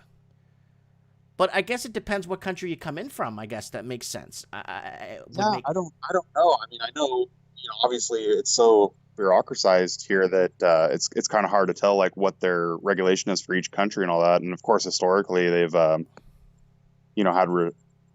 different restrictions for different populations coming in. Now I don't think they can really do that. But I have a buddy that's from India, who runs a small trucking company in California. Mm-hmm. Actually, it's kind of like a mid-sized one at this point, but he said that a lot of these companies that are in California that because it's kind of a stereotype, but it it's true at the same time. It's all these truckers across the U.S. Not everybody, of course, but there's a lot of truckers from India that are over here. They come over here and get CDLs and stuff. But my buddy was telling me that some of these other companies they're in with the like the DOT and stuff in California and whatnot, so that and they get these like private contractor businesses or whatever that are allowed to issue like CDLs and stuff like that. Mm-hmm. So they've got all these people from India coming into California and stuff, and they're just getting CDL license without actually learning how to properly drive the CDLs according to state regulation and all that. So it's like these, people come in here, and it's like the Indian companies are like rubber stamping CDL licenses for all these Indian truck drivers. Mm-hmm. Wow, that way they don't have experience on the road. They don't have experience with the setup, right? I guess it it might be a few steps up from what they were driving back home, depending on the highway standards and stuff. Yeah, I haven't seen it in one and two. It's like with the CDL regulations in the U.S. I don't know if you know about that or not, but it's like they've made it so everything's like e-log, and everything has to be monitored to a T. Where you have to take your breaks at a certain time. You can't go over the 12 hours a day, the 40 hours a week of driving. So even if you're like an hour away from the next town, it's like you're pretty much like stranded on the side of the road, mm-hmm. so that you don't get caught. Mm-hmm. Interesting. Well, you know what? Hello. Yeah, Mike. All right, I'm just making sure you're there. Oh. I'm just playing with you. All right, I'm going to let you go. We've been talking for half an hour now. I really appreciate you there coming on the show, giving us your feedback. Let us know with your exodus. Keep us on the pulse. If you have anything, I need you to come more on the show during, also if you can, during, I don't know what's happening with the election, maybe if you could start focusing. And if you want... focusing on that, but if you want to get your camera on your phone and do some short clips and then send them to me here on Skype saying, hi guys, I'm outside of this rally here in Phoenix or wherever you're in the area of something happening, just go ahead. You could go ahead and report for the show and I could throw it on Mike in the Night. Oh, hell yeah, Mike. I'll do that for you for sure. Whenever you get time, like you're out and about and it's like, what the hell is going on here? I'll be thinking, hey, I'm going to record this. Hey, guys, I'm just outside here of Scottsdale, whatever, or I'm just checking this out, and look what's happening here with this big petition and this big lineup of people. I'm not sure what's happening here, and blah, blah, blah. And just give it to me.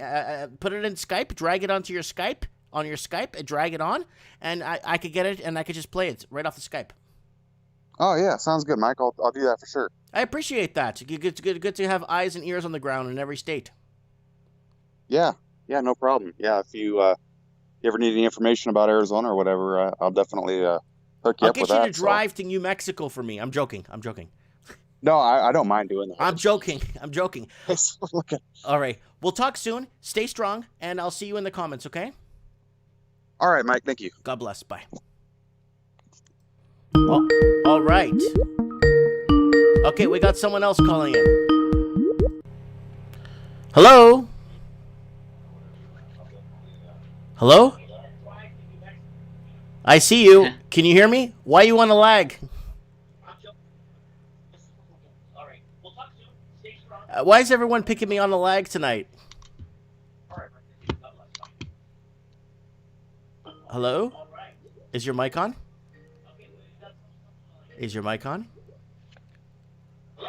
Hello? Okay. Hi, Mike. Okay, so Hello, he's picking me up on the delay online. Hang on a second. Let's see if he can get this working. Can you hear me? I can hear you now. Can you hear me? Hello. Can you hear me? Yes. Okay. Are you listening to the lag or are you listening to me?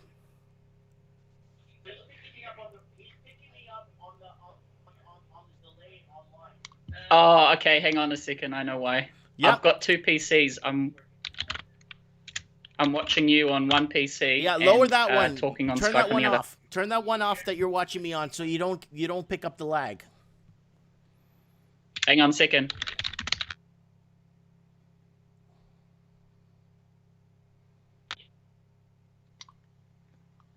Hang on a second. Tuning in now. Here we go. Okay, can you hear me now? Are you hearing me directly? There's no direct. Check your mic. Check your mic. Yeah, usually when people use headset, something goes wrong. I'm not sure why. I think it took Mario DeCetti's a long time to get his mic. Here we go. Okay, can you hear me directly? Yes. Okay, so there's no lag. You're not listening to the show. You're listening to me right now, right? Yeah, I'm listening to you on YouTube right now. Okay, perfect. Well, you're listening to me now on Skype, not on YouTube. Oh, okay. Yeah, I'm listening to you on Skype. I can hear you on Skype. Okay, perfect. I'm going to put you on our show cam here. Is that okay? Yeah, that's cool. Thanks, all right, Mike. Okay, tell us what's going on. Where are you at? And nice instruments, by the way. That's a nice drum set. Is that a Pearl drum set? That's a Ludwig drum set. Okay, that's a pretty good one too. What's that? Is that a Yamaha keyboard behind you? Yeah, so I'm a musician. I'm actually on Skype. I'm on Spotify. Okay, cool. Ralphie souvenirs. So, yeah, it's kind of what I do. Sure. Love your show, by the way. First time caller. Okay, so tell us, where are you? What's going on? And what's affecting you here? Okay, cool. So I'm calling from Auckland, New Zealand, the pandemic paradise. So you are coming into spring. We're in winter at the moment. It's almost 3 weeks from spring. Yeah. Hey, I've been a long time listener of yours, big fan of yours, and I can't believe I'm actually on the show today. So you're here, awesome. buddy. You're here. We're here. We're talking. So now, am I wrong by saying that New Zealand is a renter's paradise? Yeah. Look, we were lucky to buy a property, say 4 years ago. We actually sold that house. Back then, there was a 5% deposit requirement. So we sold that house. They changed the entry level, so now it's a 20% deposit. Right. So we've bought a new place, and even though we're heavily mortgaged because of it, I do feel like we're still renters of the land. We still it's that whole serfdom thing, isn't it? Right.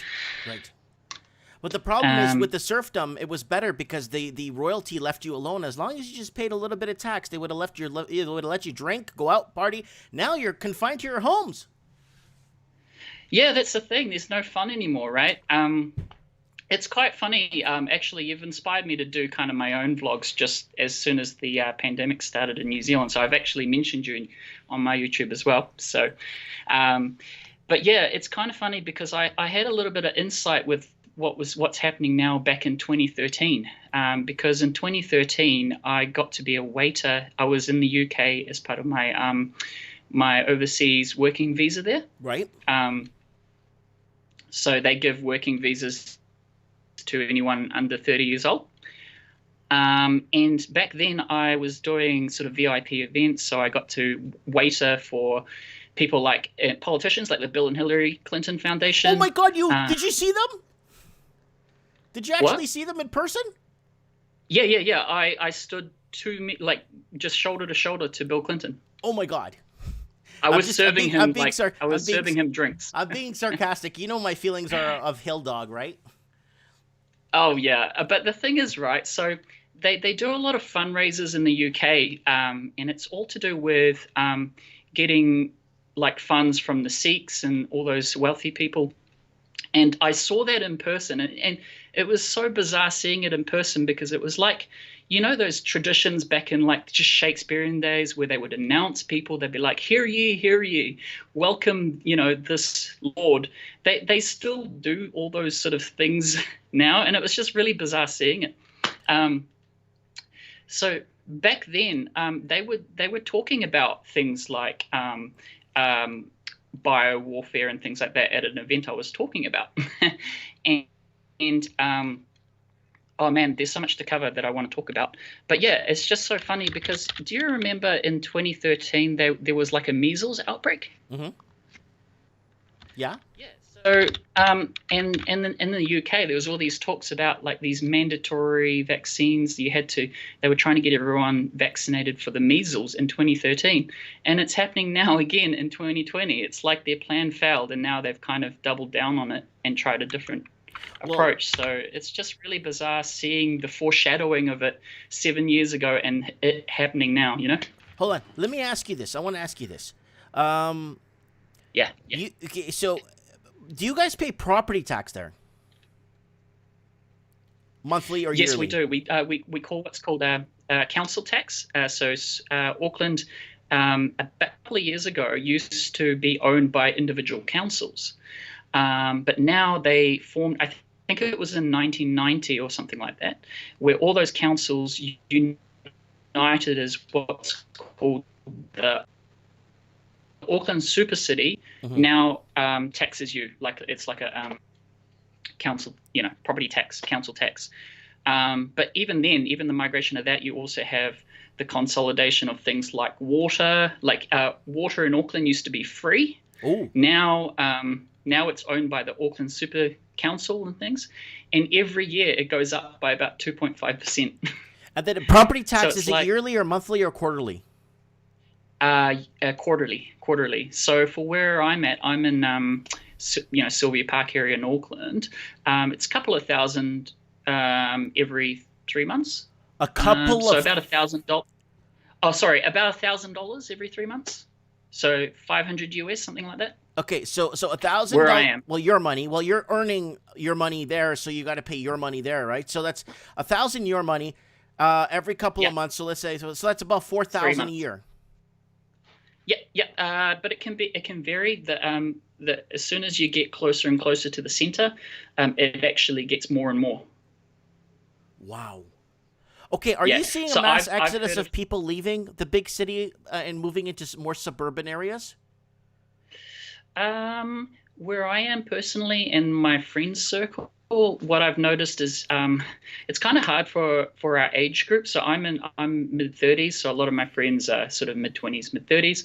I just see them now all like stopping their life and having to like move back to parents and things like that. So they're not necessarily exiting the city, but they're postponing everything. So like getting married, having kids, they're just having to go back to live at their parents to try and build up funds. Like we had to do that as a couple for about 4 years to buy our first house. This is our second house now. We sold the first one. Mm-hmm. So but you said you're heavily I see a lot leveraged. of that. Well, I'm a big follower of people like Dave Ramsey. I'm not sure if you're here. Mm-hmm. Heard of him. So he teaches that you should the baby steps and how you should reduce your mortgage to 15 years. I've done that. Good for you. Shorten the amortization because in the end I'm trading my time, aren't I? It's all about I think of it back in the day when you had to work the land, the slaves had to work the land. I'm not necessarily working the land with pitchers and forks now, but I feel like I'm exchanging my time for something monotonous, like that kind of thing. So it's not much different. Mm-hmm. Mm-hmm. Yeah, but if you have time there, Mike, I blogged a lot about some of my experiences as a waiter, especially because I got to see a lot of the behind-the-scenes Hollywood parties. But that stuff, hold on. That stuff we have to save for Mike in the Night. Yeah, I know. I'll have you on Mike in the Night this Saturday, which will be Sunday, like 2:00 your time. Okay, 2 p.m. my time. Well, I've got plenty of time at the moment because we're in lockdown. We've got plenty of time now because we're on the second wave lockdown. Yay! Second wave. Yeah. And did you know this? We got my boss had to call me at 11 p.m. at night because he said, "Oh, tomorrow morning you're not coming in. You have to work from home," because everyone got a emergency alert at 6 in the morning from our phones started talking to us saying you're now at level 3. I've never experienced that till now. That happened. You know what I mean? Where's your communication destination bracelet? Are you wearing it now? Oh, that hasn't been invented yet. See, Well, communication destination the thing bracelet is- will come out in about another year, and that communication destination bracelet is for your safety and to protect you and others. Well, get this. A lot of like my employer, and I know a lot of people I've been talking to, their employers are now, because you're working from home, they require you to install an application, a third-party application that requires access to your GPS location and everything to install it, so that you can work from home. So How is that? Okay, what if you're supposed to be working from home and you want to go to like a bar or something? Oh yeah, but the bar's closed down. It's on lockdown. There's a couple of ways they know that you're working. So things like they can track your keyboard strokes, so they know that you're typing something. They can actually track that, and they openly told us that they do this.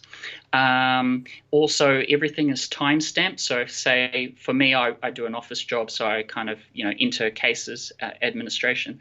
Every time I place a note, it's timestamped. So yeah, things like that. And of course, I'm going to teach you something. I'm going to teach you something. Yeah. You're going to get a box, okay? You're going to put the keyboard, a wireless keyboard that's connected to your computer in the box. And then you're going to get your cat. Yeah, you're going to get your cat in the box. Yeah. Your cat will walk over that keyboard like 300 times. And that will show keyboard strokes, right? So right. the cat will go in circles a million times. They're like, wow, this guy's writing a book. Mate, you should be an entrepreneur. I know you already are. By the way, I'm a huge gamer, so I'd love to visit your store one day. Yeah, for sure. But yeah, you should be an entrepreneur, man. Well, I do have my own little business that I keep to my, just do my thing and keep it small and keep it within the. You see, what other businessmen that are higher caliber look at me and then they understand because I'm playing the tax game. Yeah. They see the tax game, they're like, holy crap, Mike Martins has it right streamlined. You know what I'm saying? And yeah, it's the more you make, even in New Zealand, the more you make, it's like the less you take, right? Well, I've noticed that too. I've got my own small business playing at markets as a musician on the weekend, but that's all GST registered and everything. Wow. But I've noticed that too. So I claim my expenses, like my petrol and everything. It's all about keeping track of your ingoing, outgoing. But you're right. You're quite right. It's just a tax game, isn't it? It's just a game. The whole money system is just a game. It is. So, yeah, I totally understand that. I'm going to put you on my favorites list, and I'm going to put the last caller on the favorites list. And, yeah, we need people from all over the place. We got Craig that calls in from New Zealand sometimes, too, on Mike in the Night. Then we got Lisa, who was stranded in a hotel that was put up by the Kiwi government because she came in from London, and she was putting up in a hotel. I don't know if you watched Mike in the Night 3 weeks ago.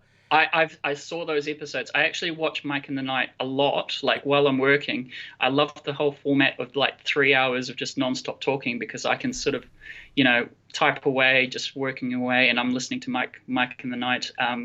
So I watch your show a lot. I'm actually a bit of a fanboy.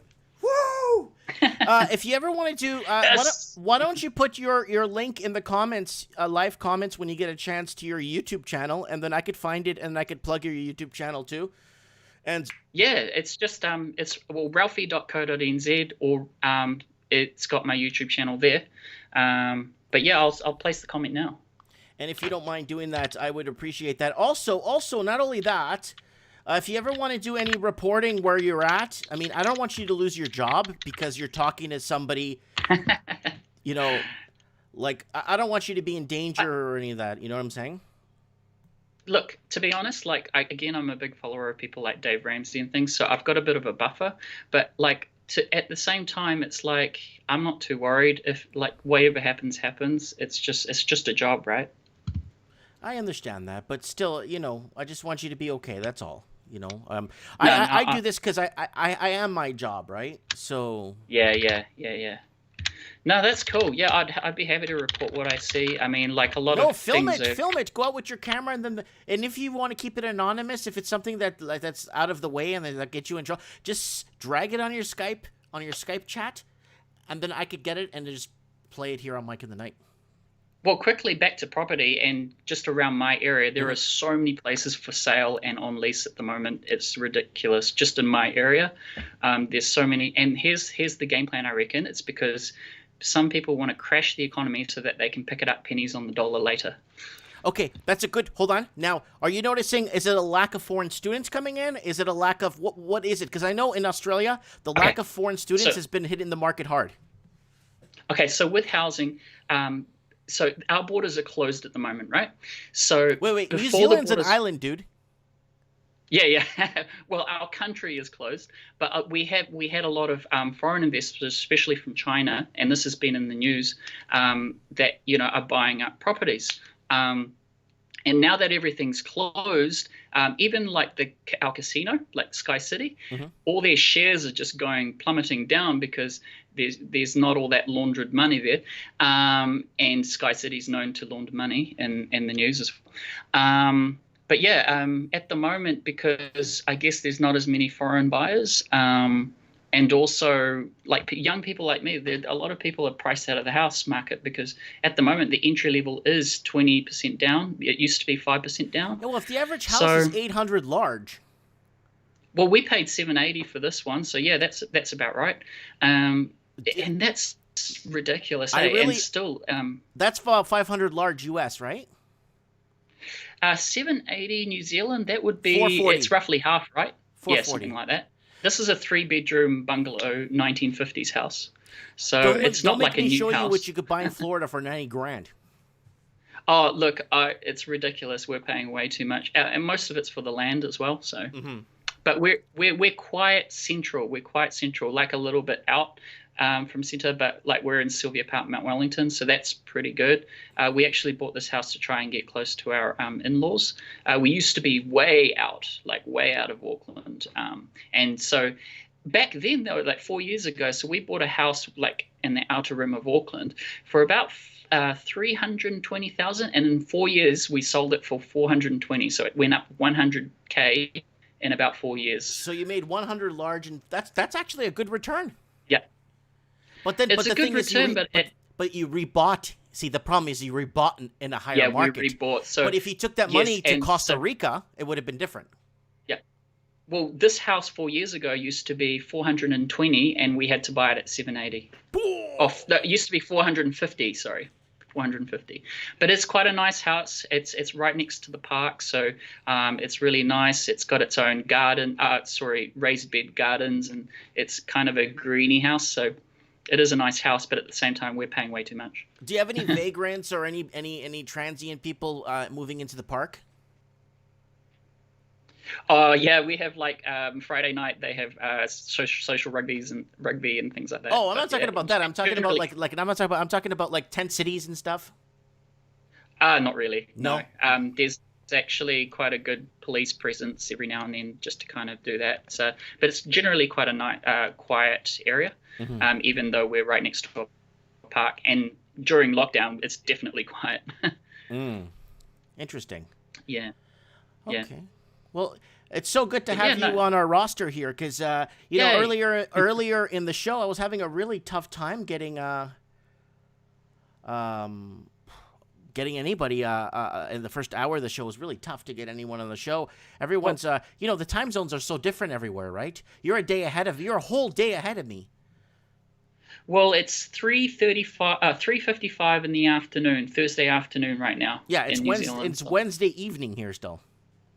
Oh, so I'm broadcasting from the future, mate. Yeah, you're in the future. Now, if you could bring me back those lottery numbers, if you could tell me the lottery numbers. Sorry, I haven't had any luck with that. All right. So your name is Ralph. Yeah. Ralphie, right? Ralphie, yeah. Okay. So check me out, ralphie.co.nz. I'm on Spotify and everything. So. Put it in the thing. Put it in the. I'll send it to. Send me the link on Skype. Send me the link on Skype. Okay. I'll let you go now. Yeah, but definitely. I've been following you for like many years, Mike, and I can't believe I'm actually talking to you today. So big fanboy. Yes. If you want later, just cut this clip out of us if you want, and then put it on your channel. Yeah. Yes, please. Can I do that? Do that. I don't care. Do it. Reuse it.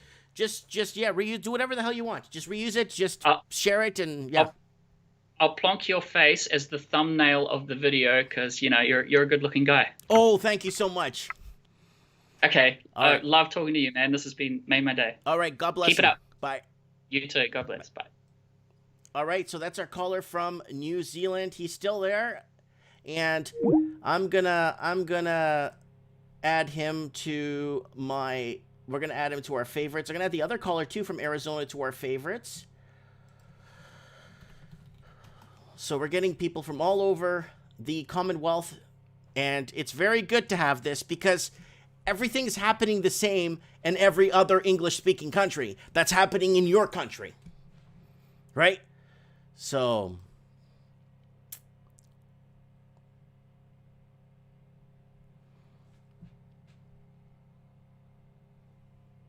all right, let's go to, let me see, how do I add to my favorites?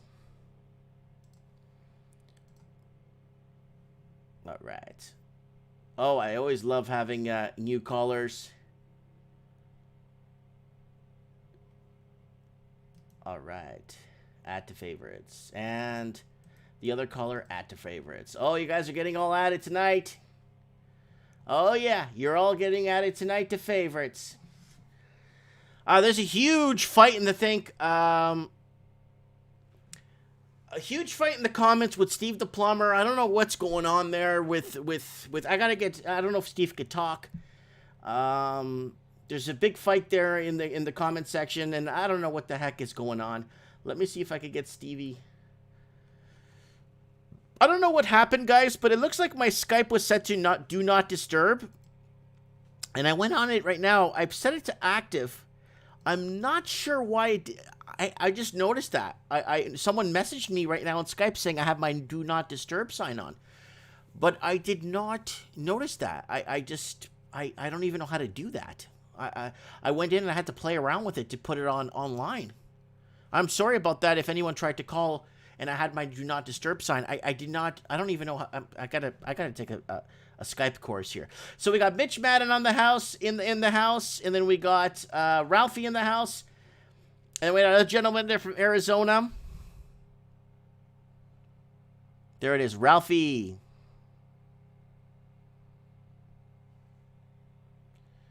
Oh, Ashima's in the house. Who else messaging me here?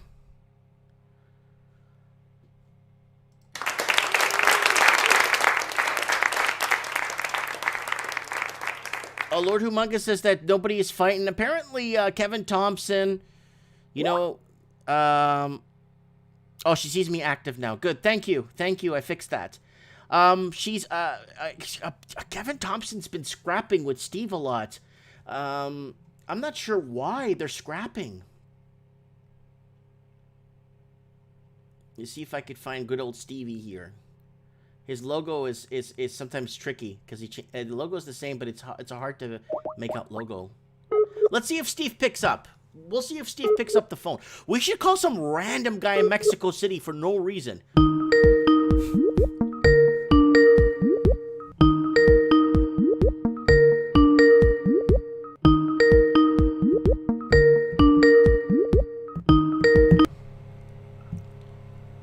Hola, ¿cómo está, señor? Hey, I've been trying to reach you. A lot tougher to get than the president. Ah, ¿qué pasa, loco? Ah, tranquilo. Nada, aquí muy tranquilo. ¿Cómo estás, güey? Ah, I'm okay. All right. Listen, dude, what the heck is going on in the comment section? What are you talking about? There was a huge scrap. Well, Kevin Thompson was running his mouth earlier in the comment section about you, and then I don't know what's going on. Like, you know what I'm saying? Yeah, and then I asked if that was the case because I wanted him to come clean, and then he kind of sort of cowered a bit, and then I just left it alone because that's Kevin Thompson, right? So I don't want to start with the guy at the end of the day. I mean, worst case scenario, I'll just get Leaf to go beat him up. Okay, Steve, we got something we need to talk about. There's this place outside of the province of Ontario. It's called, I'll say it slowly so you can hear it, Manitoba. Yes, it's called Manitoba. And you mean People Toba? Well, you know what I mean. I know your friend says it like that. But anyways, Housing is booming there more than ever in history and during a pandemic. All of everywhere in Canada or anywhere and everywhere in Canada, housing is skyrocketing. Is this the melt up? What the hell is going on? Well, you know what? At this point, we have a situation where money is going to continue to get a whole heck of a lot cheaper, Mike. And I've been told that on several occasions. There is a really big problem here where the banks across the board have a lot of crap on their books. And when I say a lot of crap on their books, they have a lot of toxic mortgages. And those mortgages either need to be written off to a certain degree, but inventory is purposely not being put on the market for obvious reasons. As interest rates continue to go down, and we will probably see a 5-year fixed rate closer to about 1.75 by Christmas. They're really, really trying to get people to come in and actually buy properties, to kind of sort of soak up that actual portion of toxic mortgages or inventory, and that is the main reason why Evan Siddall from CMHC is kind of saying, hang on a second here, let's pump the brakes, let's stop, lending to the wrong people, because those wrong people will bring the market down in a hurry. Ooh. And it's just firsthand knowledge of what's going on just with respect to all the toxic crap that these banks have on their books. Some of it's been bailed out by the government, some of it hasn't. So it's really, really going to be an interesting chain of events that's happening here. But money will continue to be cheap for an extended period of time, because if they don't lower and they don't try to allow Canada's really, only GDP maker, if you will, housing to continue to exchange hands and naturally sell and go up in value to a certain degree, everything will come crashing down like a ton of bricks. We do not have any, Canada's biggest GDP is housing. Well, yeah, so is Australia's, so is England's, so is Ireland's, so is every other English speaking country is in that situation. They used housing as a platform that they figured that they could monopolize and take advantage of the I got boots on the ground right now in Australia, and they're sending me a photo of a pre-built. There's no name on it, so no one could sue me here.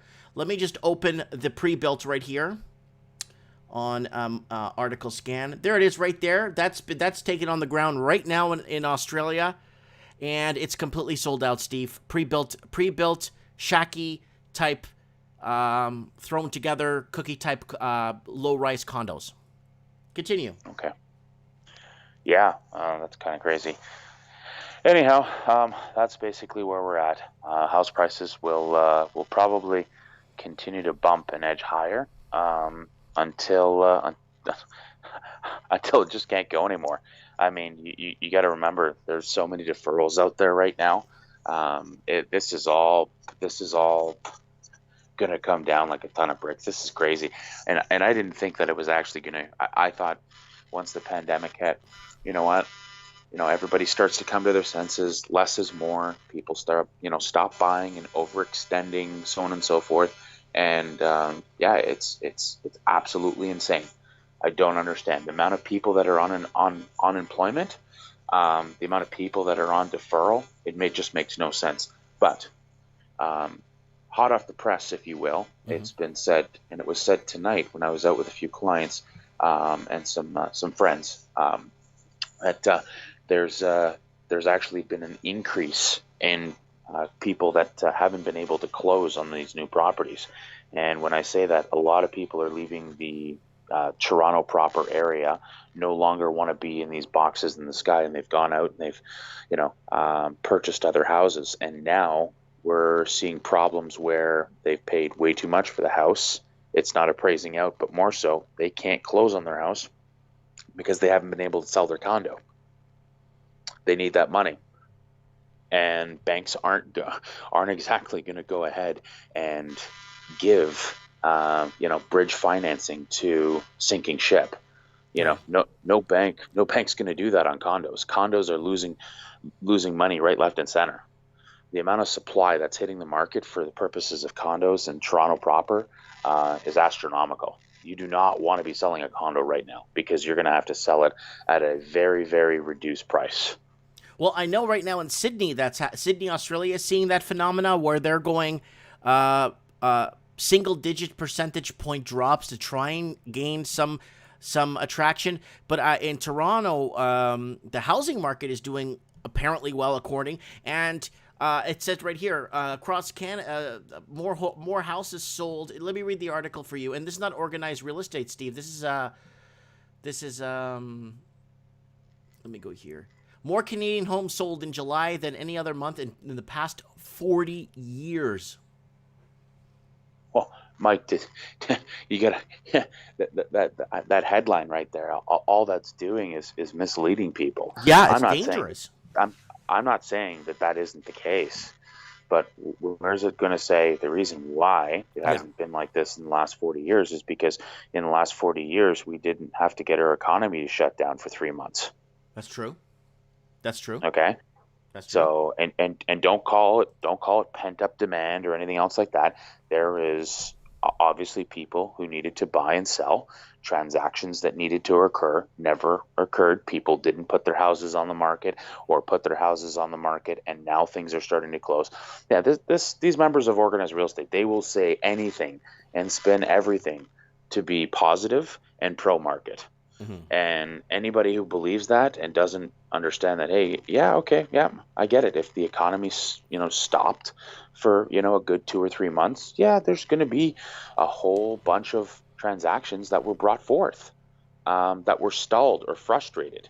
The amount of frustrated contracts was absolutely, it was incredible. This, I don't know, to me it just sounds like a really shady deal to get into, a really shady investment to get into a house right now. That's just me. It's like trying to buy a oil pipeline in Zimbabwe, Yeah, absolutely insane. Steve, I'm noticing here you've deleted a message from Kevin Thompson. What happened? Oh, he just needed to be put in a corner. I'm starting to get a little upset with him. He doesn't. Everybody listens to the verbal diarrhea that comes out of his mouth, and the moment that somebody actually tries to say something to relate to boots on the ground, it's just a little bit much. But anyhow, nevertheless. We got a good comment here. Hold on. We got a good comment from C. Ga. It's saying, Mike, real estate agencies across Canada are selling us propaganda to keep the industry alive. Yeah, that I will absolutely agree with. I think it's important to realize that organized real estate has done everything in their power to pump the market up with false, unreliable data. I heard something the other day, and I think it was Ross Kay. And I think Ross Kay had let something out of the bag or had said something. He's a realtor or some sort of real estate consultant. He has a business. It is what it is. I'm not a member of his business. I don't support his business, but I do appreciate what he has to say from time to time. Right. And he actually told me that, was it in 2016 or 2016, 17, and 18? Yeah, I think it was 3 years. I could have my dates mixed up, but yeah, I think it was 3 years worth of data out of the Hamilton Burlington board, real estate board. Those numbers were all fudged. They were all wrong and miscalculated to support a housing market that wasn't there. They had to retract all of their data, delete it from their website, and then republished other data. It's gone. Did you screenshot any of it? Did you archive any of it? I didn't, but I know that Ross Kay has the data. And Ross Kay, I believe, has made that data or will be making that data public. And Ross Kay openly goes ahead and he's called out the real estate board many, many, many, many times. And they won't come after him. because they know that they don't have a leg to stand on. Ross K has the proof to support that they are a bunch of liars. Not to mention, I think is it Bump? What was the website that just got shut down? Oh, I know there was a couple of real estate websites that got shut down in the last 2 months alone. Bumble or something?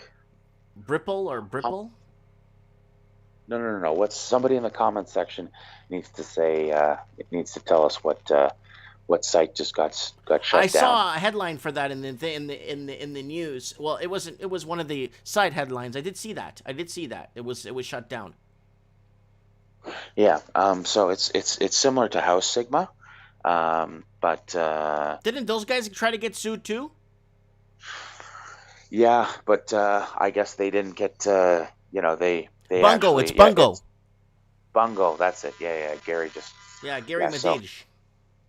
So the real estate board actually brought it to court. They lost miserably, and they actually should be supporting and displaying sold prices and previous sold prices on their website, but they refuse to do it. No one has taken them to task and forced their hand. They are actually, I think it was a court order. So right now, they're them not doing that is obviously a criminal offense. When you're ordered by the courts, and you're in contempt of court basically. Right. So at this point, I'm not going to go on about that.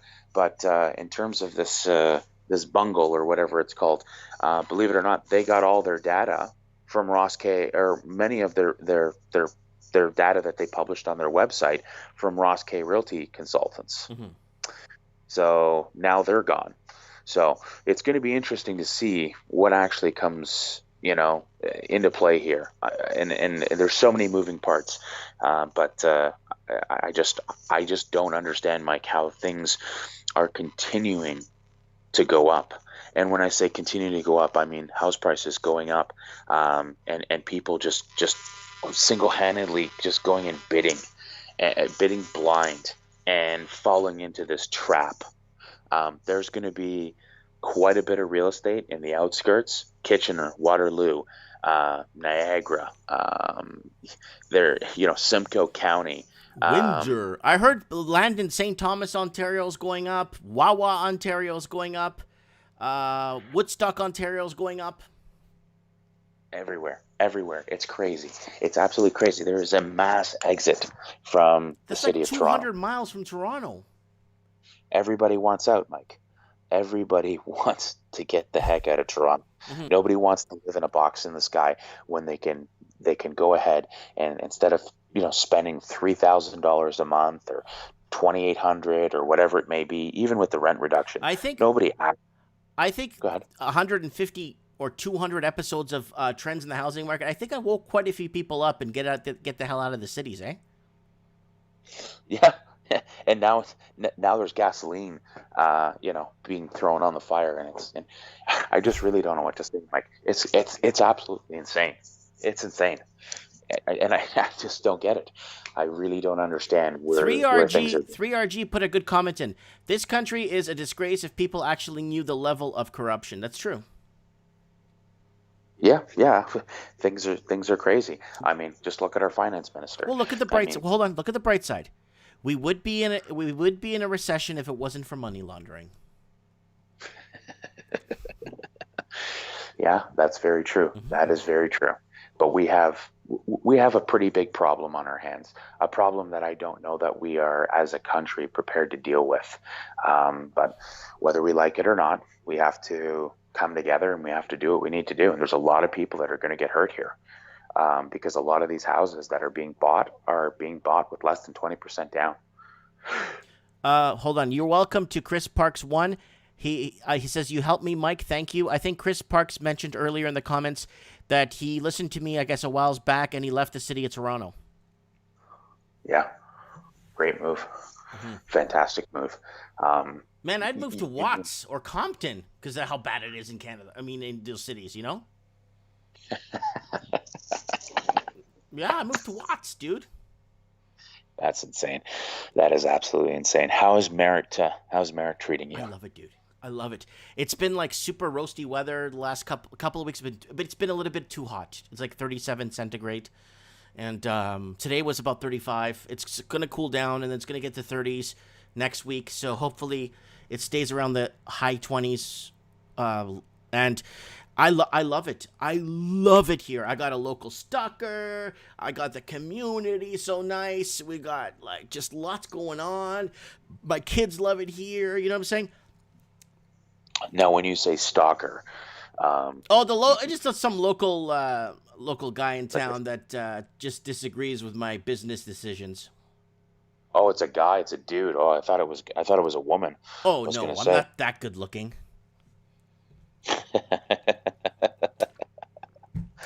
Okay, Mike. Yeah, I get it. I understand.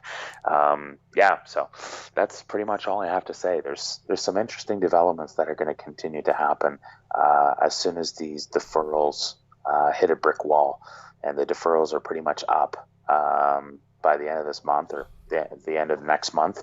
A considerable amount of people are they're going to have to start paying their mortgage again or make some sort of alternative arrangements. They may still be able to get another 3 or 4 months deferral underneath normal terms. Mm-hmm. But that's when things are really, really bad, job loss or something along those lines that have already happened. In order to get any more deferral or any more leniency from a lender, you had better have a good job to be going back to and a proper return to work date. A lot of mortgage fraud is being discovered right now. It's anticipated that approximately 16 to 18% of some of the big banks' mortgage book of business is fraud. It's a bunch of garbage. It's garbage. Garbage. Absolute garbage. I don't know who underwrites these deals. Man, I you know what, Steve, that's why I sell toys and board games, and I go to bed at night and I sleep so nice knowing that I haven't destroyed someone's future. Yeah, enabling them and giving them mass amounts of debt it will single-handedly do that. And I mean, Mike, it's one of those things where just because you can afford it. And I was having this conversation with Gary Medeiros, the other night, or it could have been, I might have been having the conversation with Evan, but I'm pretty sure it was Gary. Yeah, in actual fact, it is Gary. The whole thing is, taking on massive amounts of debt is not what you want to do. Mm-hmm. Trying to buy your dream house. Well, you know what? Your dream house shouldn't, be so much a physical thing in terms of, a dream house with a pool in the backyard and a kitchen and whatever else. Oh no, that's 150 grand in Florida. Relax. Like we gotta stick with Canada, like $4 million. Right. Yeah. But I whether it's $400,000 or $4 million, at the end of the day, your dream house should be identified as a fully paid for house. That's your dream house. Because you're still going to get smacked with the property tax. So, I mean, if you could maintain the property tax, you should be okay, right? Then that's a dream, because then you're doing what you want. Because you got to make a couple of grand a year just to make up for the tax, and the rest of the year you could float, right? Absolutely, and we're gonna see property taxes hit the roof. Lucky sperm Mac Daddy Trudeau, he's got to get the money from somewhere. So he's going to tax the working poor that own houses. I'm telling you, that is definitely going to happen. We will see a significant increase in property taxes. Right. And it won't be to better assist for municipal services.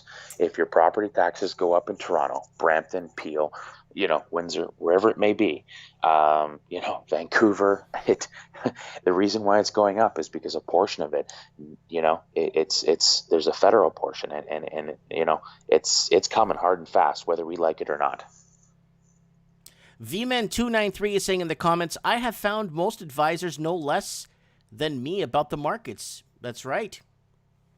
Advisors are always trained, or they're loaded to tell potential customers or giving financial advice that are loaded. It's just like doctors giving out prescriptions to big pharma because they get a bonus, right? So it's kind of like the same thing too, right? So. Yeah, I agree. I think that's definitely, We're gonna have a big hot dog party on Lord Humongous's land. He's got room for a couple of RVs, so maybe we should have a big hot dog party at his place. Hot dog parties. Yep. Jeez. We get some sausage going. Yep, and some Portuguese chorizo. We get a little bit of Polish sausages. We get all kinds of 3 days in a row just binging on hot dogs. Yeah, we'll put Kevin in Kevin Thompson in a tutu and put a nice bow on his head, and he can cook for all of us. Woo! Anyway, Steve. Okay, well, thanks for calling in. Thanks for giving us your updated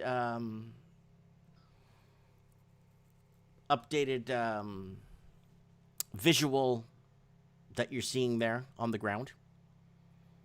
And keep us up to date.